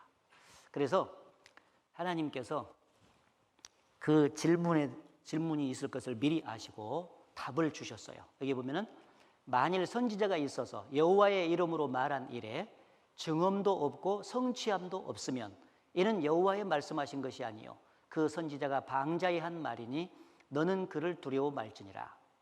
이 성경 말씀에 증언이 없고 성취함이 없으면 하나님 말씀이 아니다. 그건 사람이 지어낸 거라는 거예요. 근데 이 성경 말씀에 확실한 증거가 나타나고 예언된 모든 것이 성취된 것이 나타난다면 틀림없는 하나님 말씀이 맞다 이거. 그리고 이 성경 말씀을 주신 하나님이 계신다는 거예요. 자, 그래서 도표로 말씀을 드리면 성경은 하나님이 보시는 인류의 역사책인데, 여기 보면은 어제 말씀드린 대로 BC 1500년경부터 AD 100년 사이 1600년간에 걸쳐서 성경이 기록됐습니다. 그런데 이 성경 속에는 성경이 기록되기 전 역사도 기록이 돼 있고 후 역사도 이제 기록이 돼 있어요. 근데 과연 그것이 사실이냐를 확인해야 되죠. 과거와 미래가 성경대로 정확히 맞아 떨어진다는 것이 확인이 돼야 돼. 그래야 성경의 하나님이 역사 주관자가 맞구나 하고 받아들일 수가 있지 않습니까? 그래서 과거 역사는 증거가 나타나야 되고, 이제 인류 역사가 시작된 때부터 쭉 과거 역사가 기록이 되어 있는데 그 역사가 사실이라고 하는 것이 고고학적인 자료라든지 이런 것을 통해서 입증이 돼야 된다. 증거가 있어야 된다. 그리고 요 미래 역사는 다 예언이 됐을 것 아니겠어요? 미래는 예언이 됐겠죠. 근데 그 예언이 정확하게 성취가 다 되는 것을 보면 틀림없는 하나님 말씀이다. 왜냐하면 사람은 한치 앞을 내다볼 수가 없지 않습니까? 예언할 수도 없고 이룰 수도 없어요. 그런데 사람을 만드신 진짜 신이신 하나님이 계신다면 그분은 역사의 미래를 다 아시고 말해주시고 성취를 해 나가셔야 돼요. 그래서 과거 역사는 증거, 미래 역사는 성취함을 통해서 이게 확인이 되는 것입니다. 자, 이제 인류 역사가 시작된 에덴 동산의 역사를 이제 배우도록 하겠습니다. 창세기 1장에는 천지 창조에 대한 내용이 기록이 되어 있고 창세기 2장에는 이제 인간 역사가 어떻게 시작됐는지를 기록했어요. 사람은 인류 역사가 어디서 시작됐는지 몰라요. 지금 각 나라마다 역사의 사료를 덮어가지고 쭉 올라가지만은 올라가면 올라갈수록 자료가 없어요. 그렇기 때문에 신화나 전설 같은 걸로 이제 기록을 해놓죠. 우리나라도 쭉 올라가다가 더 이상 모르니까 단군 신화 딱 만들어놨잖아요. 그건 신화지 사실이 아니거든요. 역사적인 사실이 아닙니다. 그래서 인간은 인류 역사의 시작을 잃어버리고 산다 이렇게 말할 수 있는데 모릅니다. 그러나 하나님은 말해줄 수가 있어요. 왜? 역사를 다스리시니까. 저는 제가 태어날 때 어떻게 태어났는지 또 1살, 2살, 3살 어린 시절에 어떤 모습으로 내가 컸는지 그걸 모릅니다.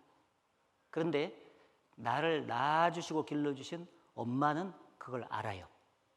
너 태어날 때 뭐 거꾸로 태어났다 할지, 또 1살 때 상당히 성질이 가팠다 뭐 한다든지 뭐 이 얘기를 해줄 수가 있잖아요. 엄마니까. 하나님은 엄마와 같아요. 그래서 인간 역사가 정확히 에덴 동산에서부터 시작됐는데 맨 처음에 남자 한 사람, 여자 한 사람으로부터 시작됐다. 그걸 가르쳐 준 거예요. 뭐 우리가 상식적으로 생각해 보면은요, 인류 시조가 남자 한 사람, 여자 한 사람이란 건 쉽게 이해할 수 있어요. 지금 지구상의 인구가 한 75억 정도 되지 않습니까? 쭉 거슬러 올라가면 지금부터 2000년 전에 예수님께서 살아 계실 때 인구가 한 2억 정도 돼요. 그리고 쭉 거슬러 올라가면 결국 남자 하나 여자 하나가 나와요. 근데 성경에 하나님께서 그 남자 한 사람 여자 한 사람의 이름을 아담과 하와라 이렇게 이름을 지어줬어요. 아담과 하와로부터 역사가 시작됩니다. 창세기 2장 8절에 여호와 하나님이 동방의 에덴의 동산을 창설하시고 그 지으신 사람을 거기 두시고, 에덴 동산을 창설하심으로써 인간 역사를 시작하세요. 근데 거기에 첫사람 아담을 만드시고 거기에 두신 거예요. 그리고 아담을 깊이 잠들게 한 이후에 아담의 갈빗대를 빼가지고 하와를 돕는 배필로 만들어 주셨어요. 그래서 둘이가 짝이 돼서 사는 겁니다. 여기 여호와 하나님이 아담을 깊이 잠들게 하시니 잠들매 그가 그 갈빗대 하나를 취하고 살로 대신 채우고 여호와 하나님이 아담에게서 취하신 그 갈빗대로 여자를 만드시고 그를 아담에게로 이끌어 오시니. 자, 그래서 이 첫사람 남자 아담은 육체를 흙으로 만드셨어요. 영혼을 넣어주셨죠. 근데 여자는 아담의 갈빗대를 빼가지고 만들었어요. 그 속에 영혼을 넣어주신 거예요. 이게 남자 여자를 만든 방법이 처음에 달랐어요. 지금은 남자 여자가 결합이 돼가지고 이렇게 생겨나지만은 그 하나님이 사람을 만드신 방법이 한 가지만이 아니에요. 성경에 보면 크게 4가지가 나와. 지금 보편적으로 남자 여자가 결합이 돼서 생겨나는 방법 하나, 그리고 그 전에 아담 만들 때 흙으로 만든 거, 그 다음에 하와는 갈빗대로 만들었죠. 예수님이라고 하는 분은 2000년 전에 그 처녀의 몸에 성령으로 직접 잉태가 돼서 태어나세요. 하나님은 아무것도 없는 것에서 모든 것을 만드신 전능자세요. 그렇기 때문에 네 가지의 방법을 다 사용해서 사람을 만드실 수가 있는 것입니다. 이게 자기가 이해가 안 된다 그래서 하나님도 못할 것이라고 생각하면 안 되는 거예요. 그런 사람은 절대 하나님을 못 믿어요. 그렇잖아요. 벌써 능력이 얼마나 차이가 나는데. 자, 아무튼 이 아담과 하와를 만드셨는데 아담의 갈빗대로 하와를 만드셨잖아요. 그럼 얼른 생각하면은 남자들의 갈빗대가 여자보다 하나 적어야 될 것 같다, 그런 생각이 들지 않습니까? 근데 실제로 같아요. 남자나 여자나. 그래서 여기 사람 몸 안에는 206개의 뼈가 있는데 그중에 갈빗뼈가 24개예요. 그중에 하나를 뽑았어요. 그런데 놀라운 사실은 다른 뼈들은 이제 사라지게 되면 절대 재생이 안 돼요. 근데 이 갈빗대만큼은 재생이 돼요. 알아보니까. 그래가지고 하나 빼낸 것이 채워진 거예요. 그래서 여기 보면은 그중에 오직 갈빗뼈만이 제대로 수술하여 잘라낸다면 다시 자랄 수 있다고 합니다. 그래서 갈빗대만이 자랄 수가 있어요.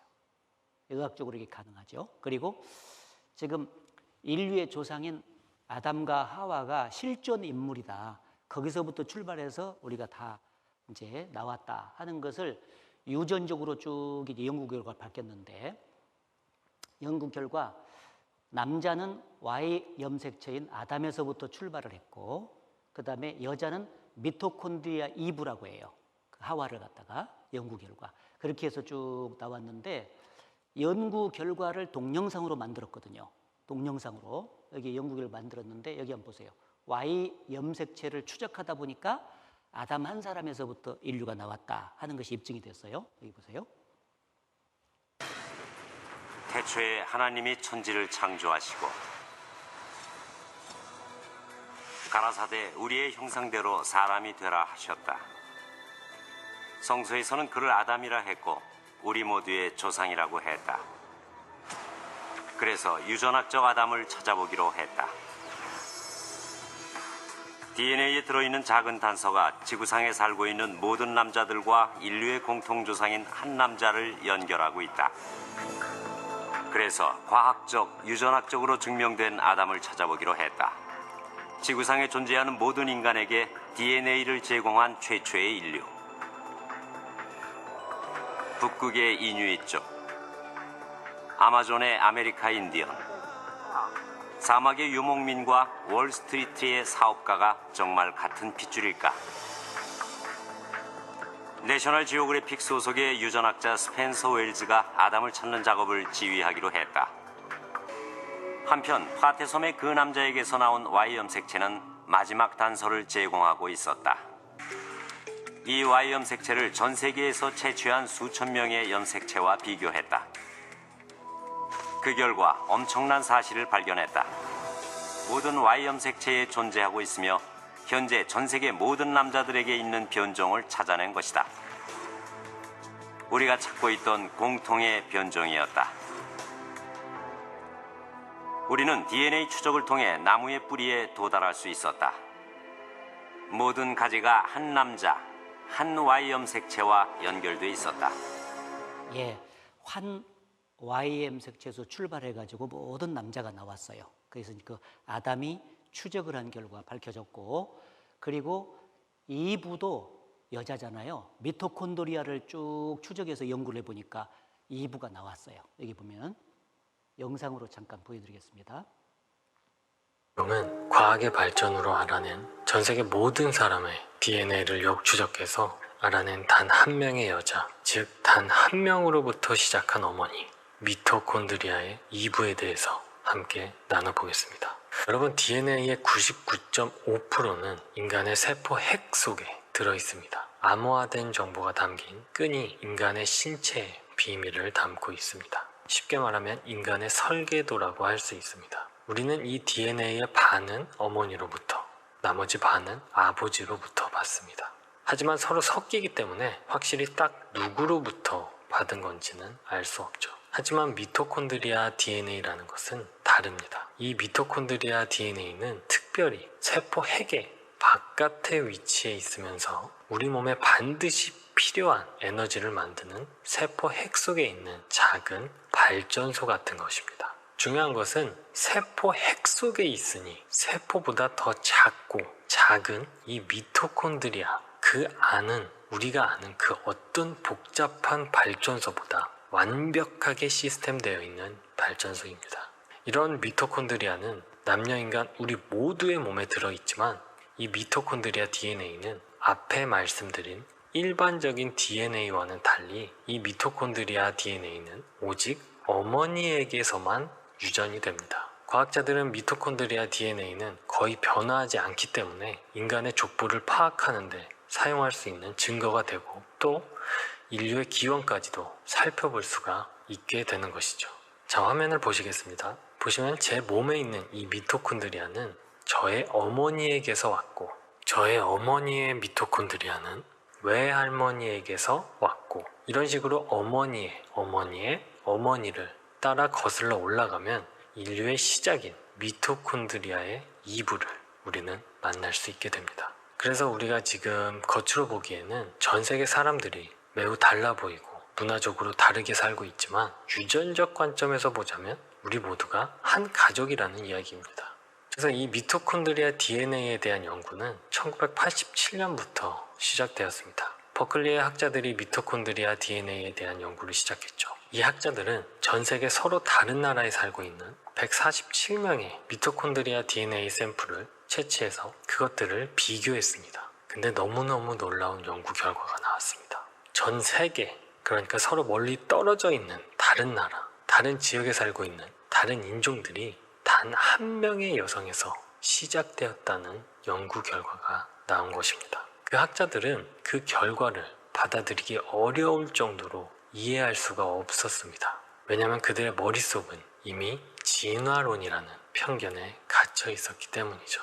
이것은 그들이 생각할 때 진화론이 맞다면 이것과 반대의 결과가 나와야 하는데 실제 연구 결과는 창조론의 손을 들어주었기 때문입니다. 그래서 학계에서는 그 전 세계 모든 인류 최초의 어머니를 미토콘드리아 이부라고 부르게 되었습니다. 네, Y 염색체 아담, 미토콘드리아 이부, 이게 이제 쭉 추적을 통해서 밝혀졌기 때문에 아담과 하와로부터 인류 역사가 시작이 됐다는 것이 사실로 입증이 되는 것입니다. 자, 아담과 하와가 살았던 에덴 동산의 역사가 사실이냐 하는 문제인데, 이 창세기 2장에 보면은 에덴 동산의 주소지가 기록이 돼 있어요. 강이 에덴에서 발원하여 동산을 적시고 거기서부터 갈라져 네 근원이 되었으니 첫째 이름은 비손이라, 둘째 강의 이름은 기혼이라, 셋째 강의 이름은 히데길이라, 넷째 강은 유프라데더라. 이 에덴 동산에서 네 개의 강이 이렇게 흐른 것입니다. 그래서 에덴 동산이 있는데 비손, 기혼, 히데겔, 유브라데. 그 히데겔은 히브리 말이고 헬라 말로 영어식으로 표현을 한다면은 티그리스예요. 이건 유프라테스고. 그래서 비손과 기혼 강은 현재 사막 밑부분에 이제 들어가 있고요.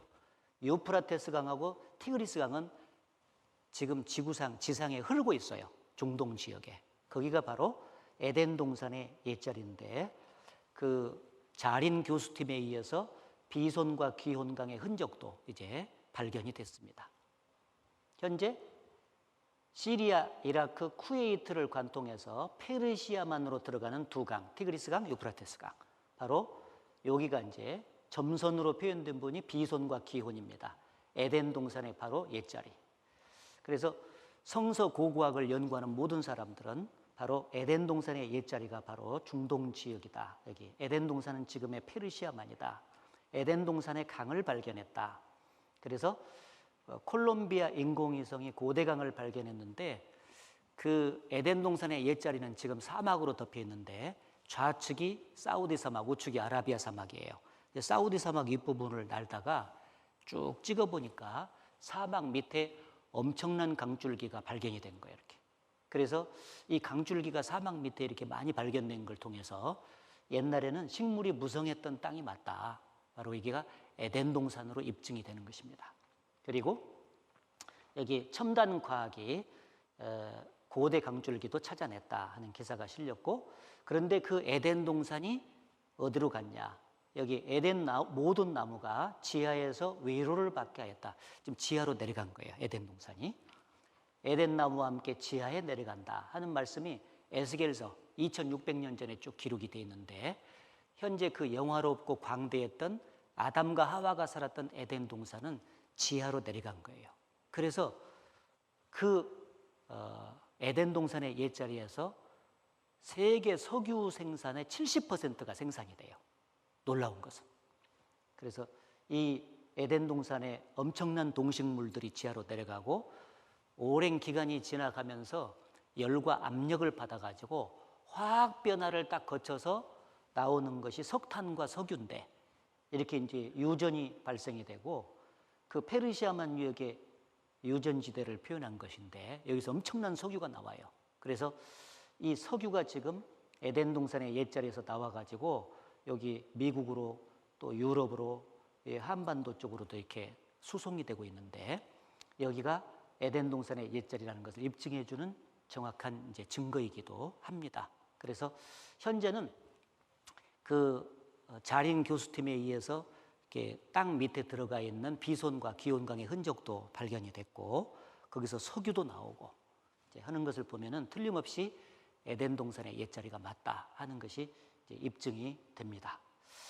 자, 아담과 하와가 살았던 인류 최초의 문명이 시작된 에덴 동산의 역사가 사실이었다 하는 것을 말씀을 드렸는데, 이 에덴 동산에 하나님께서는 한 가지 법을 딱 주셨어요. 동산 모든 나무의 실과를 임으로 먹을 수 있지만 중앙에 있는 선악과는 먹지 마라. 먹는 날에는 정령 죽으리라고 말씀을 하셨어요. 그런데 그만 마귀의 꼬임을 받아가지고 아담과 하와가 선악과를 따먹고 하나님의 말씀을 범했어요. 그것이 죄가 됐어요. 그래서 하나님은 인간을 사랑하시지만 공의로우신 성품을 갖고 있기 때문에 죄까지 사랑할 수는 없어요. 그래서 죄를 지은 아담과 하와에게 각각 징벌을 내리시고 에덴 동산에서 추방을 하십니다. 그래서 신락원, 낙원을 그들이 잃어버리게 돼요. 하나님께서 인류를 에덴 동산에서 내쫓아버린 것은 미워서 죽으라고 한 것이 아니고, 자기들이 잘못한 죄를 뉘우치고 돌아오라고 그렇게 내쫓았는데, 아담 이후에 인류는 시대를 거듭할수록 더욱더 많은 죄를 지으며 하나님을 떠나갔어요. 그래서 창세기 6장에 보면은 노아라고 하는 사람이 세상에 살 때 세상에 죄악이 충만해졌습니다. 그래서 공의로우신 하나님은 그 세상을 심판하지 않으면 안 됐습니다. 그래서 전 세계를 물로 심판할 것을 작정하시고, 당시에 유일하게 하나님 말씀대로 의롭게 살았던 노아를 따로 구별해가지고 그 홍수 심판에서 구원을 받기 위해서, 살아남기 위해서는 반드시 방주를 만들어서 타야 된다 하고 명령을 하세요. 그래서 방주 크기와 재료도 전부 다 알려주시죠. 이게 노아 홍수 사건인데 창세기 6장에 기록이 되어 있습니다. 하나님이 노아에게 이르시되 모든 혈육 있는 자의 강포가 땅에 가득하므로, 죄가 땅에 가득하므로 그 끝날이 내 앞에 이르렀으니 내가 그들을 땅과 함께 멸하리라. 너는 잣나무로 너를 위하여 방주를 짓되 그 안에 칸들을 막고 역청으로 그 안팎에 칠하라. 잣나무로 방주를 짓고 그리고 방주를 만들 것을 말씀을 했죠. 내가 홍수를 땅에 일으켜 무릇 생명의 기식 있는 육체를 천하에서 멸절하리니 땅에 있는 자가 다 죽으리라. 방주가 완성되면 이제 하나님의 말씀을 거역하고 끝까지 하나님의 사랑을 받아들이지 않는 자를 홍수를 일으켜서 심판하겠다. 그래서 땅에 있는 자가 다 죽게 될 것이다. 경고하셨어요. 이 노아는 아직 이 심판이 있지 않았지만은 하나님의 진리의 말씀은 항상 사실이라고 하는 것을 그는 믿었어요. 그래서 홍수 심판이 오게 되게 되면은 전 세계를 물로 덮었을 때 남는 것은 물 위에 방주와 방주에 탄 사람만 남는다고 생각을 한 거예요. 그렇지 않겠습니까? 그래서 열심히 노아가 방주를 만들었습니다. 수십 년에 걸쳐서. 그리고 수시로 세상 사람들한테 나가가지고 하나님의 경고의 메시지를 전했죠. 세상 사람들아, 이제 이 방주가 완성이 되면은 죄악이 충만한 세상을 하나님께서 홍수로 심판하신다고 말씀하셨다. 그러니 이제 그만 죄를 짓고 나와 함께 방주를 짓고 구원을 받자. 계속 외쳤습니다. 그러나 노아 시대 모든 사람들은 오히려 노아를 노망한 사람으로 취급을 했어요. 농담으로 여겼습니다. 그 경고를. 왜냐하면 당시까지만 해도 안개만 자욱하니 올라와서 농사를 지었었지 하늘에서 비가 내린 적이 없었거든요. 그러니까 하늘에서 홍수가 내려서 사람이 심판된다는 것은 상식적으로 이해가 안 돼요. 그러나 하나님은 분명히 말씀하셨잖아요. 그래서 그들은 방주 만드는 것에 참여하지도 아니하고 그리고 방주에 타지도 않았습니다. 그러나 노아는 하나님의 말씀을 끝까지 믿고 순종을 했어요. 드디어 방주가 완성이 됐고 암수 한 쌍씩 동물들을 통해서 보존을 해야 되니까 들어가고 노아와 가족이 들어갔습니다. 하나님께서 노아 600세 되던 해에 정확하게 지하수가 터져 나오게 만들고 하늘에서 홍수를 내려가지고 정말 심판하셨어요. 노아 600세. 이게 다 집어넣고 노아 600세 되던 해 2월 곧 그달 17일이라 정확히 날짜까지 있죠. 그날에 큰 기품의 샘들이 터지며 지하수가 터져 나왔어. 그리고 하늘의 창들이 열려 40주야를 비가 땅에 쏟아졌더라. 무려 40일 동안 쏟아졌어요. 그래서 코로 숨 쉬는 것들이 정말 다 죽었어요. 여기 홍수가 땅에 40일을 있었는지라 물이 많아져 방주가 땅에서 떠올랐고 물이 더 많아져 땅에 창일함에 방주가 물 위에 떠다녔으며 물이 땅에 더욱 창일함에 천하의 높은 산이 다 덮였더니 물이 불어서 15급이 오름에 산들이 덮인지라 땅에 움직이는 생물이 다 죽었으니 곧 새와 육축과 들짐승과 땅에 기는 모든 것과 모든 사람이라. 육지에 있어 코로 생물의 기식을 호흡하는 것은 다 죽었더라. 다 죽을 것을 경고하셨는데 정말 하나님 말씀대로 다 죽었어요. 심판이 끝났죠. 이 노아 홍수 심판은 세계적인 역사예요. 세계적인 심판입니다. 이 성경을 잘못 이해한 사람들은 노아 홍수의 역사가 터키라고 하는 나라의 일부 지방에서 있었던 홍수 사건이라고 하는데 천만의 말씀. 여기 보면은 천하의 높은 산이 다 덮였다고 기록을 했잖아요. 세계적인 사건입니다.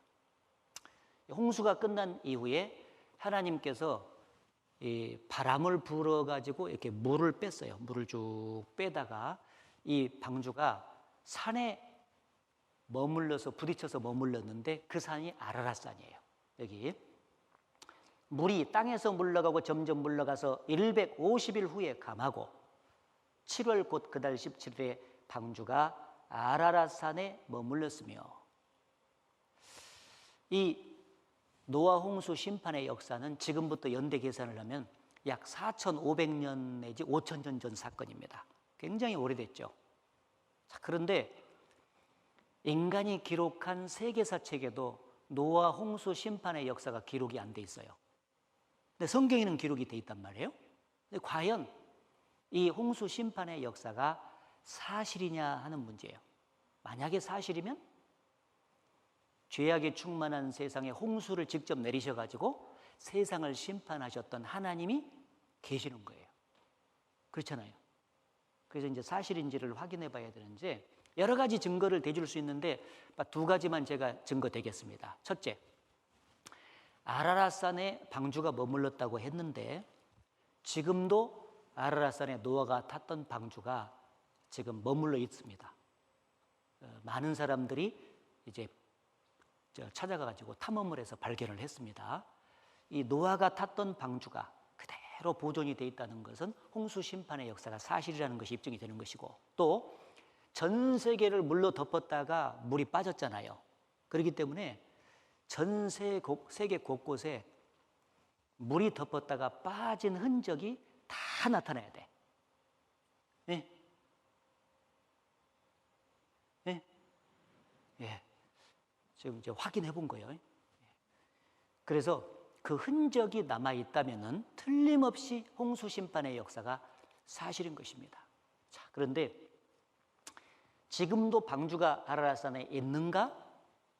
예, 많은 사람들이 탐험을 했는데 여기 터키, 여기 구소련이고요. 이게 이란인데 접경지대 5,165m 마운틴 아라라트 해가지고 아라랏산이 실제로 존재합니다. 이게 이제 항공 사진으로 찍어서 돌려보면은 이렇게 아라랏산이 있습니다. 3,000m 이상 올라가면요 만년설로 뒤덮여 있어요. 그래서 천연 냉장고 구실을 해가지고 이 방주가 지금도 부패되지 아니하고 거기에 보관이 되어 있는 거예요. 아라라트 산정 얼음 속에 방주가 있다. 나사 인공위성 사진 분석이 발달.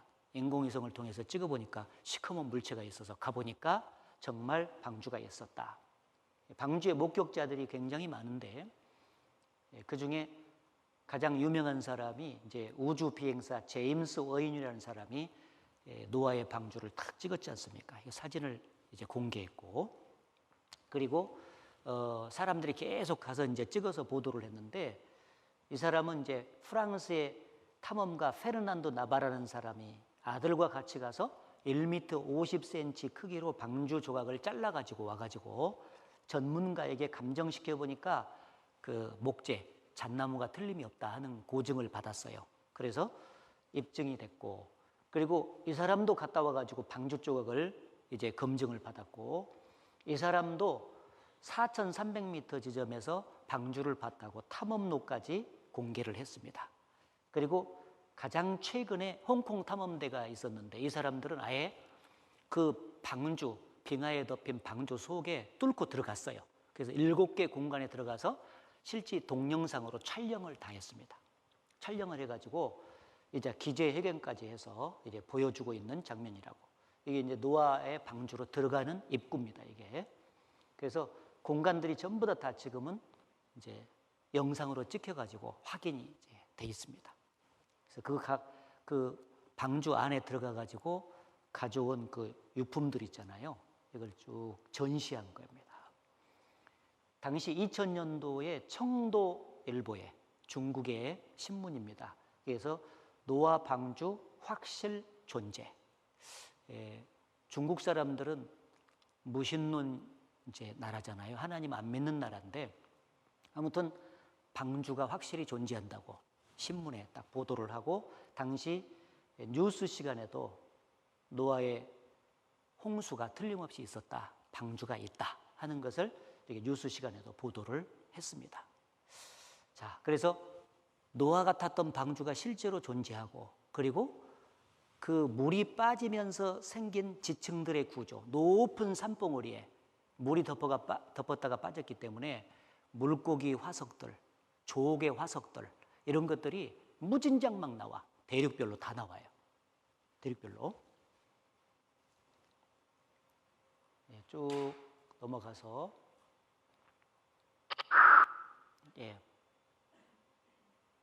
지구 전체가 물에 잠긴 증거가 있는가? 따져보면 있습니다. 여기 보시면 세계 곳곳에 물고기와 조개 화석이 무진장 나와요. 그래서 여기 각각 대륙별로 전부 다 이제 대홍수의 증거 화석들이 나온 곳입니다. 다 전 세계를 덮었기 때문에 다 나와요. 그래서 우리나라 진안 마이산에서도 나오고 여기 보면은 히말라야 산맥의 8,000m나 높은 곳에서 해저에서밖에 살지 않은 조개 화석이 발견됐다. 무진장 나와요. 안데스 산맥에도 조개 화석이 있고 안데스 산맥의 페루에 가면은 3,200m 지점에 아주 큰 굴들이 굴 있잖아요. 있는 거예요. 근데 이 굴이 하나가 이 정도로 커요. 사람이 누울 만큼 커요. 이거 이제 까가지고 먹으면 식구 몇 사람이 먹겠지. 그잖아요. 요게 이제 3,200m 지점에서 막 나와요. 이렇게. 절지동물의 화석이 로키 산맥에서 막 나오고 23m짜리 어룡 화석이 캐나다 로키 산맥에서 높은 산봉우리에서 막 나오죠.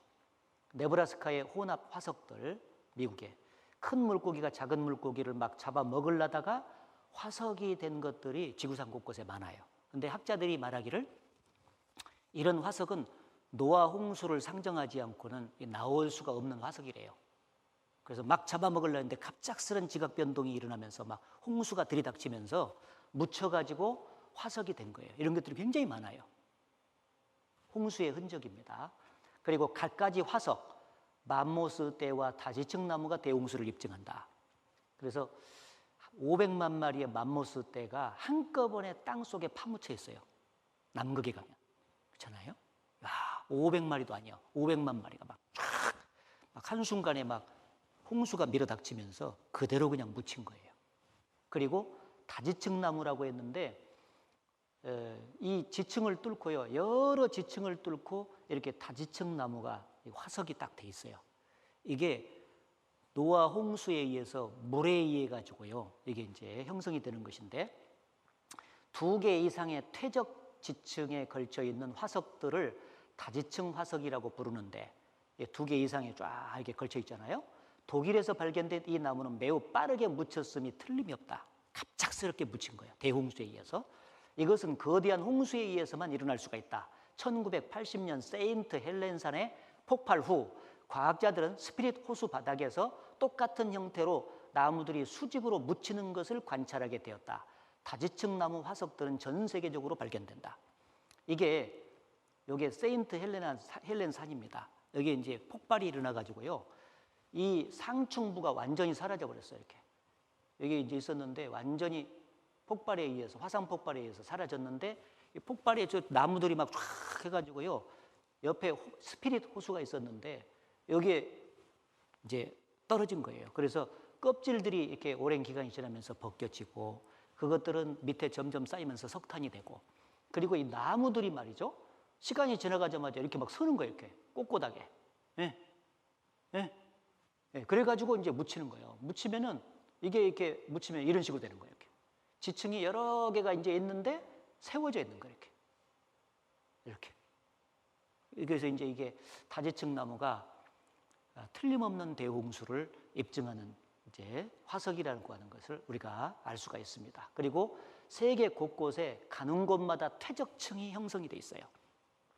지각층의 75%가 퇴적암이라는 것은 대홍수를 뒷받침한다. 여기도 기록이 돼 있죠. 그래서 몽골에 가서도 이렇게 퇴적층, 이건 키르기스탄에 가서 고도 2200m 지점을 쭉 제가 가다가 내려봤는데 우리나라에 있는 것들이 이렇게 다 있어요. 세계적으로 시루떡처럼 말이죠. 스페인의 쿠엔카 1450m 고지, 제가 여기 올라가 봤는데 이렇게 가이드가 말하기를 여기까지 물이 딱 지나가면서 이게 형성됐다는 거예요. 이게 산봉우리에 물이 빠져나갔던 흔적들, 덮었던 흔적들이 있고 거기서 나온 화석들이 진열이 되어 있습니다. 이렇게 가면은. 그리고 미국에 가면 캐년이 있어요. 발음 잘해야 돼. 캐년. 캐년이 맞습니다. 캐년. 캐년은 협곡이에요. 협곡. 그래서 미국은 큰 협곡들이 이렇게 많은데 브라이스 캐년, 자이언트 캐년, 그랜드 캐년, 아주 유명한 협곡들이 있습니다. 그 중에서 제일 유명한 게 그랜드 캐년인데 저도 이제 한번 가본 적이 있습니다. 여기 정말 엄청납니다. 밑에 이 콜로라도 강이 이렇게 흐르고 있고요. 이게 보면은 멀리서 이렇게 쫙 보면은요, 퇴적층이 이렇게 쫙 형성이 돼 있잖아요. 퇴적층. 물이 덮었다가 지각 변동이 생기면서 막 빠져나가면서 퇴적층이 쫙 형성인 거예요. 이 저탕류가 흘러가면서 생겼다고 볼 수밖에 없는 지층들의 구조는 노아 홍수를 입증해 주는 구조죠. 근데 이게 이런 협곡들이 미국만 있는 게 아니라 전 세계적으로 있는 거예요. 대홍수가 빚은 자연의 파노라마, 노아 홍수는 역사적인 사실로 입증이 된다. 자, 여러 가지 노아 홍수에 대해서 사실로 입증할 수 있는 자료가 있지만 시간 관계상 2가지 제가 말씀드렸죠. 노아가 탔던 방주가 지금도 아라산에 있고 물이 빠지면서 생겼다고 볼 수밖에 없는 지층들의 구조, 물고기 화석들, 이런 게 지구상 전 세계적으로 나타나고 있다. 이건 정말 물이 덮었던 홍수 심판의 역사가 사실이다 하는 것을 입증하는 거예요. 그렇다면 그 물로 세상을 심판하셨던 하나님이 틀림없이 계시는 거예요.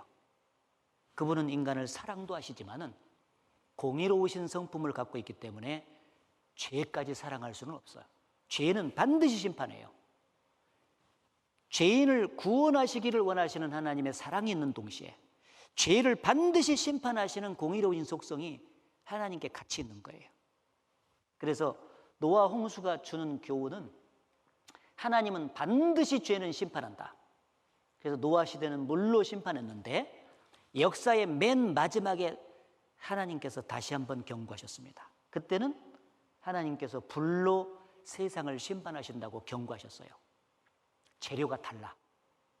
재료가 다릅니다. 그때 물 심판했을 때도 사람들은 농담으로 여겼어요. 그러나 물 심판이 실제로 있었습니다. 역사의 마지막에 많은 사람들이 불로 세상이 싹 쓰러져 가지고 멸망이 된다 그러면 농담으로 여겨요. 그러나 우리 시대는 진짜 핵이 개발이 돼 가지고요. 인간이 만든 핵무기만 터져도 91년 통계에 인류를 100번 멸망시킬 수가 있어요. 완전히 불바다로 만들 수 있습니다. 하나님께서 하늘에서 직접 불을 내리지 않아도 인간이 만든 핵무기만 터져도 그렇게 된다고. 지금은 굉장히 이해가 쉬운 시대예요. 근데 틀림없이 성경에 지금부터 2000년 전에 노아 홍수 때 물로 심판한 것처럼 마지막 때는 불로 심판할 것을 경고하신 거예요. 여기 기록이 되어 있지 않습니까? 이로 말미암아 그때 세상은 물의 넘침으로 멸망하였을 때, 노아 홍수 때죠. 이제 하늘과 땅은 그 동일한 말씀으로 불사르기 위하여 간수하신 바 되요. 불사르기 위하여 간수하신 바 되었다. 그래서 경건치 아니한 사람들의 심판과 멸망의 날까지 보존하여 두신 것이니라. 앞으로 역사의 마지막은 멸망입니다. 죄악이 충만한 세상을 불로 완전히 쓸어서 멸망시키는 거예요. 경고되어 있습니다. 그런데 하나님께서 성경에 이 불로 세상을 심판하신다는 것을 경고하기 위해서 본을 하나 보여주셔요. 본을. 역사 속에서. 소돔과 고모라라고 하는 도시가 말이죠. 당시 성적인 타락이 극심하고 동성 연애자와 동성 결혼자가 많아지고 성적인 타락이 말도 못하게 심했어요. 그래서 하나님께서 차마 그 소돔과 고모라 도시를 보실 수가 없어가지고 하늘에서 유황불을 쏟아가지고 직접 멸망을 시켜버렸습니다. 소돔과 고모라 도시. 그래서 완전히 잿더미로 바뀌었거든요. 그런데 최근에 그 소돔과 고모라가 멸망된, 잿더미가 돼서 멸망된 그 도시가 고고학적으로 발굴이 됐잖아요. 사해바다 옆에서 발굴이 됐어요. 엄청난 유황덩이들이 거기서 많이 발견된 거예요. 정말 사실이었어요. 그래서 역사의 마지막에 불로 심판받을 세상 백성들을 그 본을 소돔과 고모라 불심판으로 보여주신 거예요. 그렇게 기록이 돼 있어요. 여기 보시면 창세기 19장에 보면 여호와께서 하늘 곧 여호와에게로서 유황과 불을 비같이 소돔과 고모라에 내리사 그 성들과 온 들과 성에 거하는 모든 백성과 땅에 난 것들을 다 엎어 멸하셨더라. 유황불을 쏟아가지고 완전히 엎어서 멸망시켰어요. 이게 사실입니다. 왜? 고고학적으로 발굴이 다 됐으니까. 그러면서 베드로후서 2장에 뭐라고 말씀하셨냐? 소돔과 고모라 성을 멸망하기로 정하여 재가 되게 하사 완전히 잿더미로 만들어버렸어요. 그래서 후세에 역사의 마지막에 경건치 아니할 자들에게 본을 삼으셨다. 마지막 불심판이 있는데 그때 소돔과 고모라처럼 멸망된다는 것을 보여주는 거예요. 무섭게 심판하셨는데 여러분이 꼭 기억할 것이 있어요. 소돔과 고모라 도시를 하나님께서 멸망시켰잖아요. 유황불로. 그때 죄가 뭐냐면은 말씀드린 대로 도덕이 성적인 타락이 극심해졌고 동성 연애자가 엄청나게 많아진 거예요. 성경이 그게 나와 있어요. 그래서 하나님께서 멸망시켰어요. 그러면 역사의 마지막에 지금 불심판을 경고하셨는데 우리 시대는 어떻습니까? 과거에 비해서 성적인 타락이 극심해졌습니다. 그리고 동성 연애자, 동성 결혼자 앞으로 계속 나올 거예요. 성소수자를 보호해 줘야 된다고 해가지고 적극적으로 지금 옹호하고 있지 않습니까? 생각해봐요. 아니 어떻게 남자끼리 여자끼리 살아요? 창조 원리를 완전히 무시해버린 거예요. 하나님을 도전하는 사상이죠, 그게. 여러분, 지금 불심판을 앞두고 있는 시대에 우리가 살고 있다는 것이 명백합니다. 소돔과 고모라 발굴된 현장을 가보니까 유황덩이들이 엄청나게 많은 거예요. 하나님께서 유황불을 막 쏟아버렸거든. 잿더미로 바꿨거든. 지금 입증이 다 됐잖아요. 고고학적인 발굴이 끝나 있어요. 화산에 의해서 폭발된 것은 40% 순도인데 이거는 조사해 보니까 98% 순도요. 화산 폭발이 아닌 거예요. 하나님께서 직접 쏟아버린 거예요. 유황불을. 근데 지금 인간이 만든 핵무기만 터져도 불바다가 다 돼요. 그래서 여기 보면은 인류를 100번 멸망시킬 핵무기가 91년 통계로 만들어져 있고요. 핵전쟁 가능성 커졌고 지구 종말의 날 시계를 핵과학자 협의회에서 항상 이렇게 조정을 해요. 그런데 작년 통계가 1월 달에 자정까지 100초 남아 그랬죠. 자정이 되면 핵이 터지는 거예요. 100초 남아. 불바다가 됩니다. 순식간에. 근데 오래전에 경고했어요. 반드시 이렇게 될 것입니다. 핵전쟁은 지구의 사형 집행이 됩니다. 그리고 이 노아 홍수 심판이 끝나고 노아 방주에 탔던 8식구, 노아의 8식구를 통해서 새로운 역사가 쫙 진행이 되는데 노아의 세 아들로부터 삼색 인종이 퍼져나가요. 그래서 세계사 책에도 보면은요, 셈과 함과 야벳이 노아의 세 아들이었는데 삼색 인종의 시작이에요. 셈의 후손들은 아시아 쪽으로 흩어져 가서 산다고 성경에 기록되어 있는데 황인종의 조상이 됐고, 그 다음에 함은 아프리카 쪽으로 후손들이 흩어져 가요. 흑인종의 조상이 된 거예요. 야벳은 유럽과 아메리카 쪽으로. 그래서 백인종의 조상이 된 것입니다. 그래서 삼색인종의 시작은 노아의 세 아들로부터 출발한 거예요. 완전히 그 앞에 멸망을 다 당하고 새로운 역사가 시작이 거기서 이제 된 것입니다. 그런데 시간이 조금 지나면서 하나님을 점점 떠나더니 하나님을 찾는 사람이 한 사람도 없이 다 떠나버린 시대가 왔어요. 바로 창세기 11장의 바벨탑 사건 때입니다. 하나님은 노아의 후손들에게 생육하고 번성하여 땅에 충만하, 땅에 퍼져서 살아라 했거든요. 그리고 하나님 중심으로 살 것을 명령했지만은 그들은 처음에는 그렇게 살았어요. 근데 시간이 가면서 점점 하나님을 떠나면서 신본주의로 살았던 사람들이 인본주의로 살게 된 거예요.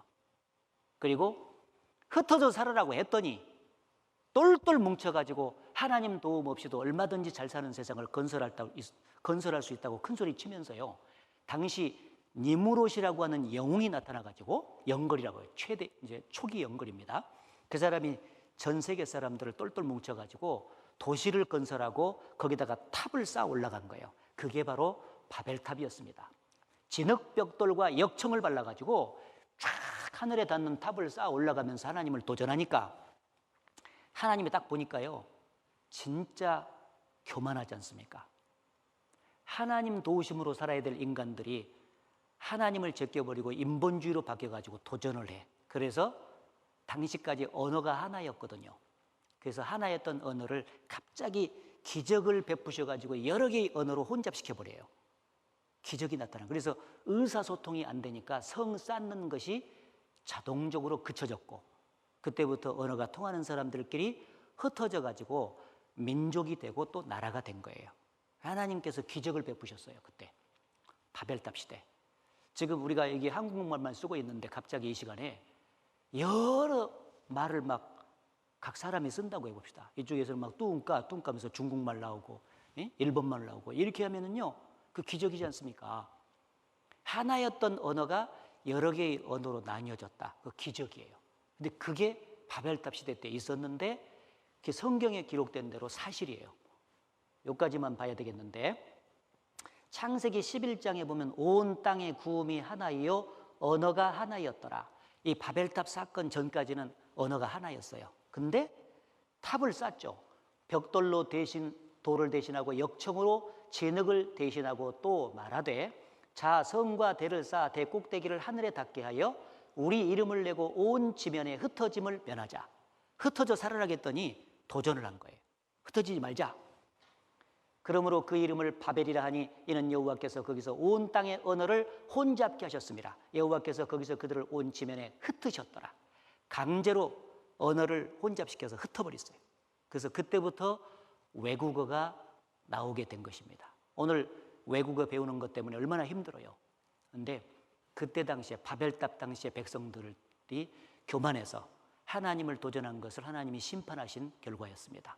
그런데 그 노아의 세 아들이 셈과 함께 야벳이라 흩어져다가 바벨탑 쌓을 때 하나가 됐는데 바벨탑이 이라크 알리 부근에 있었다.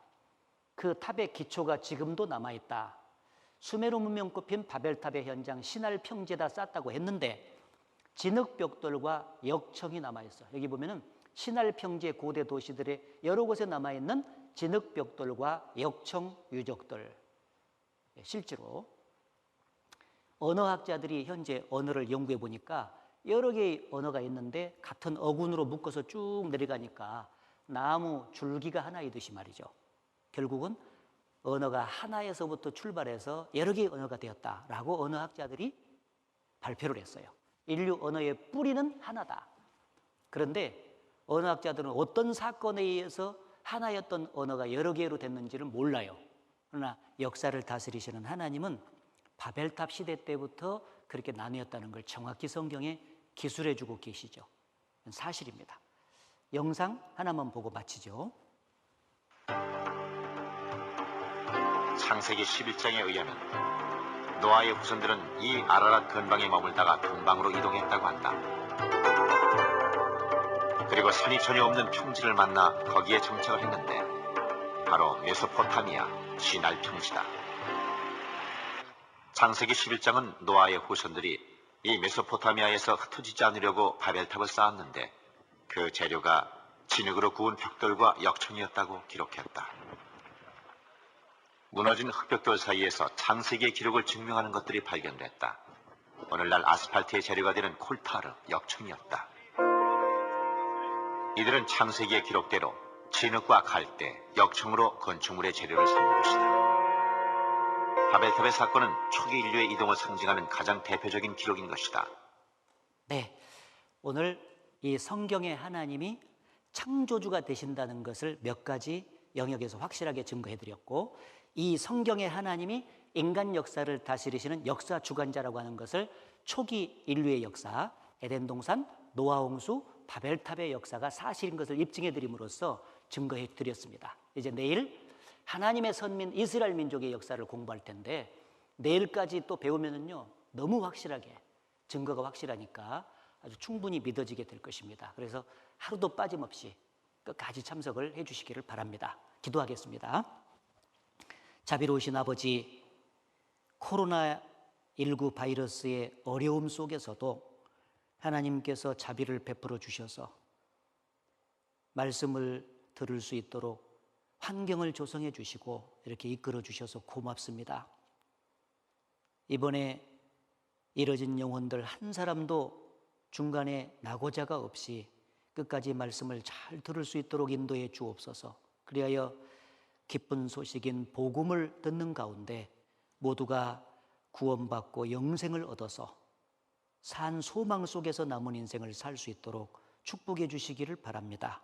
모든 것을 주님께 의지합니다. 예수님 이름으로 기도드렸습니다. 아멘. 예, 수고하셨습니다. 어두운 밤길 안녕히 돌아가시기 바랍니다.